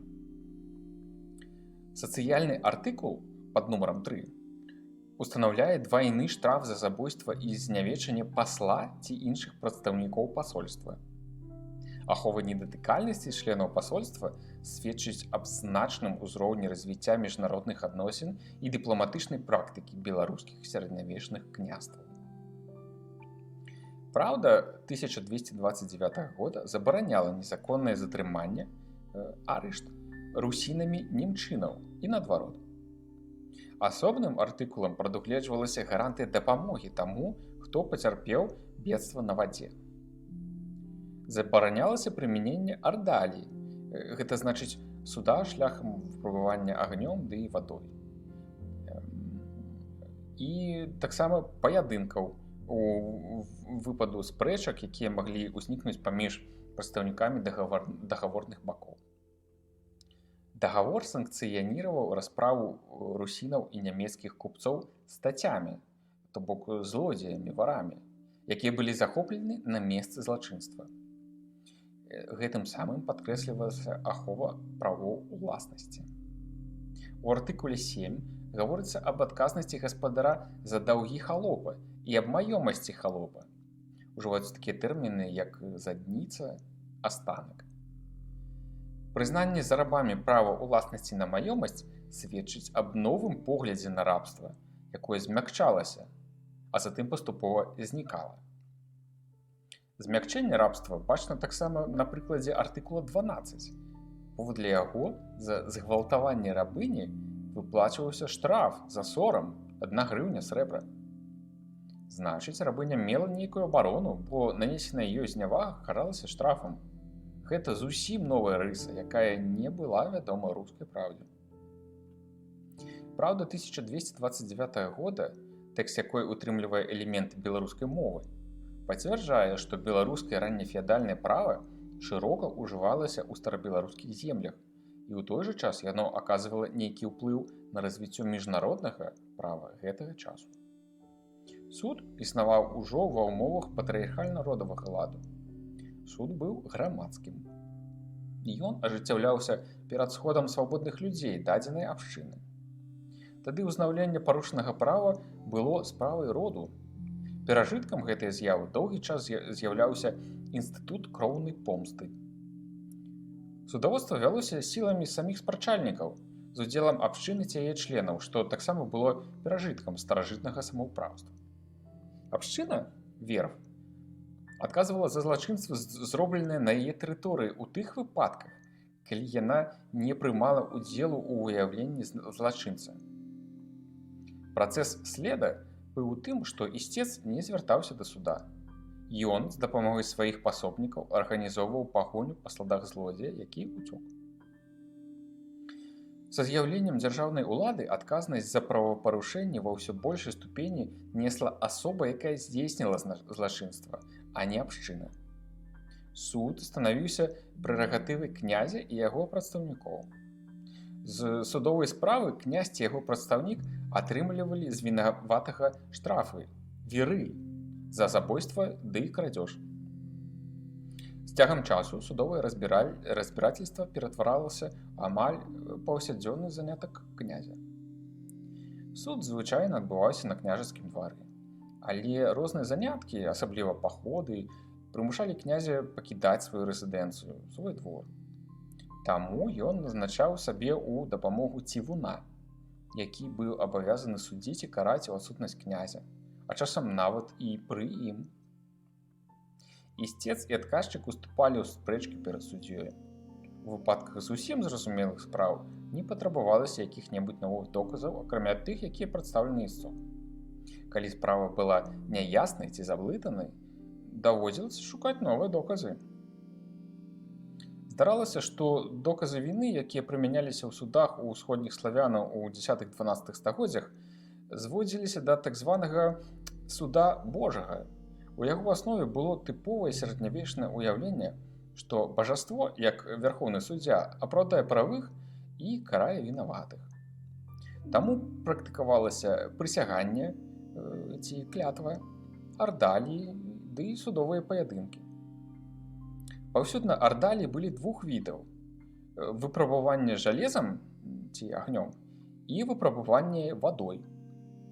Даказваючы сваю правату, чалавек павінен быў узяць у рукі кавалак распаленага жалеза. Па прыкметах апёка суддзі вызначалі правату ці вінаватасць абвінавачваемага. Выпрабаванне вадой зводзілася да своеасаблівага спаборніцтва ў плаванні. Зразумела, што той, хто утапіўся, справу прайграваў. Судовы паядынак ці поле уяўляў сабой вырашэнне спрэчнай справы перамогай ці паражэннем аднаго са спрачальнікаў, якія выступаюць у адзінаборства са зброяй у руках. Сэнс паядынку, што бажаство не дапусціць перамогі вінаватага. У рускай праўдзе паядынак поле невядомы. Упершыню ва ўсходнеславянскай крыніцы ён названы ў смаленскай гандлёвай праўдзе 1229 года, дзе гаворыцца аб яго забароне. Русіну не зваць лаціна на полі біцца ў рускай землі, а лаціну не зваць русіна на полі біцца ў різе і на готскам березе. Пры разглядзе грамадзянскіх і крымінальных спраў даказаць сваю праўду звычайна спрабаваў кожны бок. Аднак галоўную ролю ў доказах мелі паказанні сведкаў, прысяга, цалаванне крыжа, ды боскі суд, ардалій. Апошнім заключным момантам судовага разбірацельства было вынясенне прыгавору. Але мала вынесці прыгавор, яго трэба было і выканаць. У некаторых выпадках судовы прыгавор выконваўся асобамі, якія выйгралі справу. Спрэчную рэч яе уласнік сам адбіраў вінаватага. Помсту здзяйсняў сам ісцец і гэтак далей. У іншых выпадках пастановы суда прыводзіліся ў выкананне прадстаўнікамі ўлады, отракамі, дзецкімі і іншымі.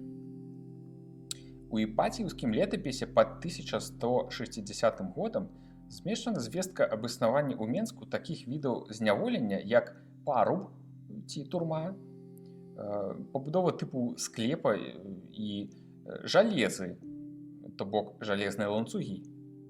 У дадзеным выпадку яны былі ўжыты для прадстаўнікоў княжацкага роду. У Віцебску княжацкі дзецкі нямецкага купца за шыю оковал і рукі і ногі. Такім чынам, руская праўда дае магчымасць назіраць развіццё пачаткаў судаводства ў славян на тэрыторыі ўсходняй Еўропы. Смаленская гандлёвая праўда 1229 года, адзін з нямногіх дакументаў, які дайшоў да нас, дае ўяўленне аб беларускім крымінальным, грамадзянскім і судовым праве ў перыяд раздробленасці, калі існаваў шэраг самастойных беларускіх княстваў. Права і суд, якія існавалі ў раннім сярэднявеччы на старабеларускіх землях, сталі асновай заканадаўчых працэсаў, што потым адбываліся ў Вялікім княстве літоўскім у перыяд позняга сярэднявечча.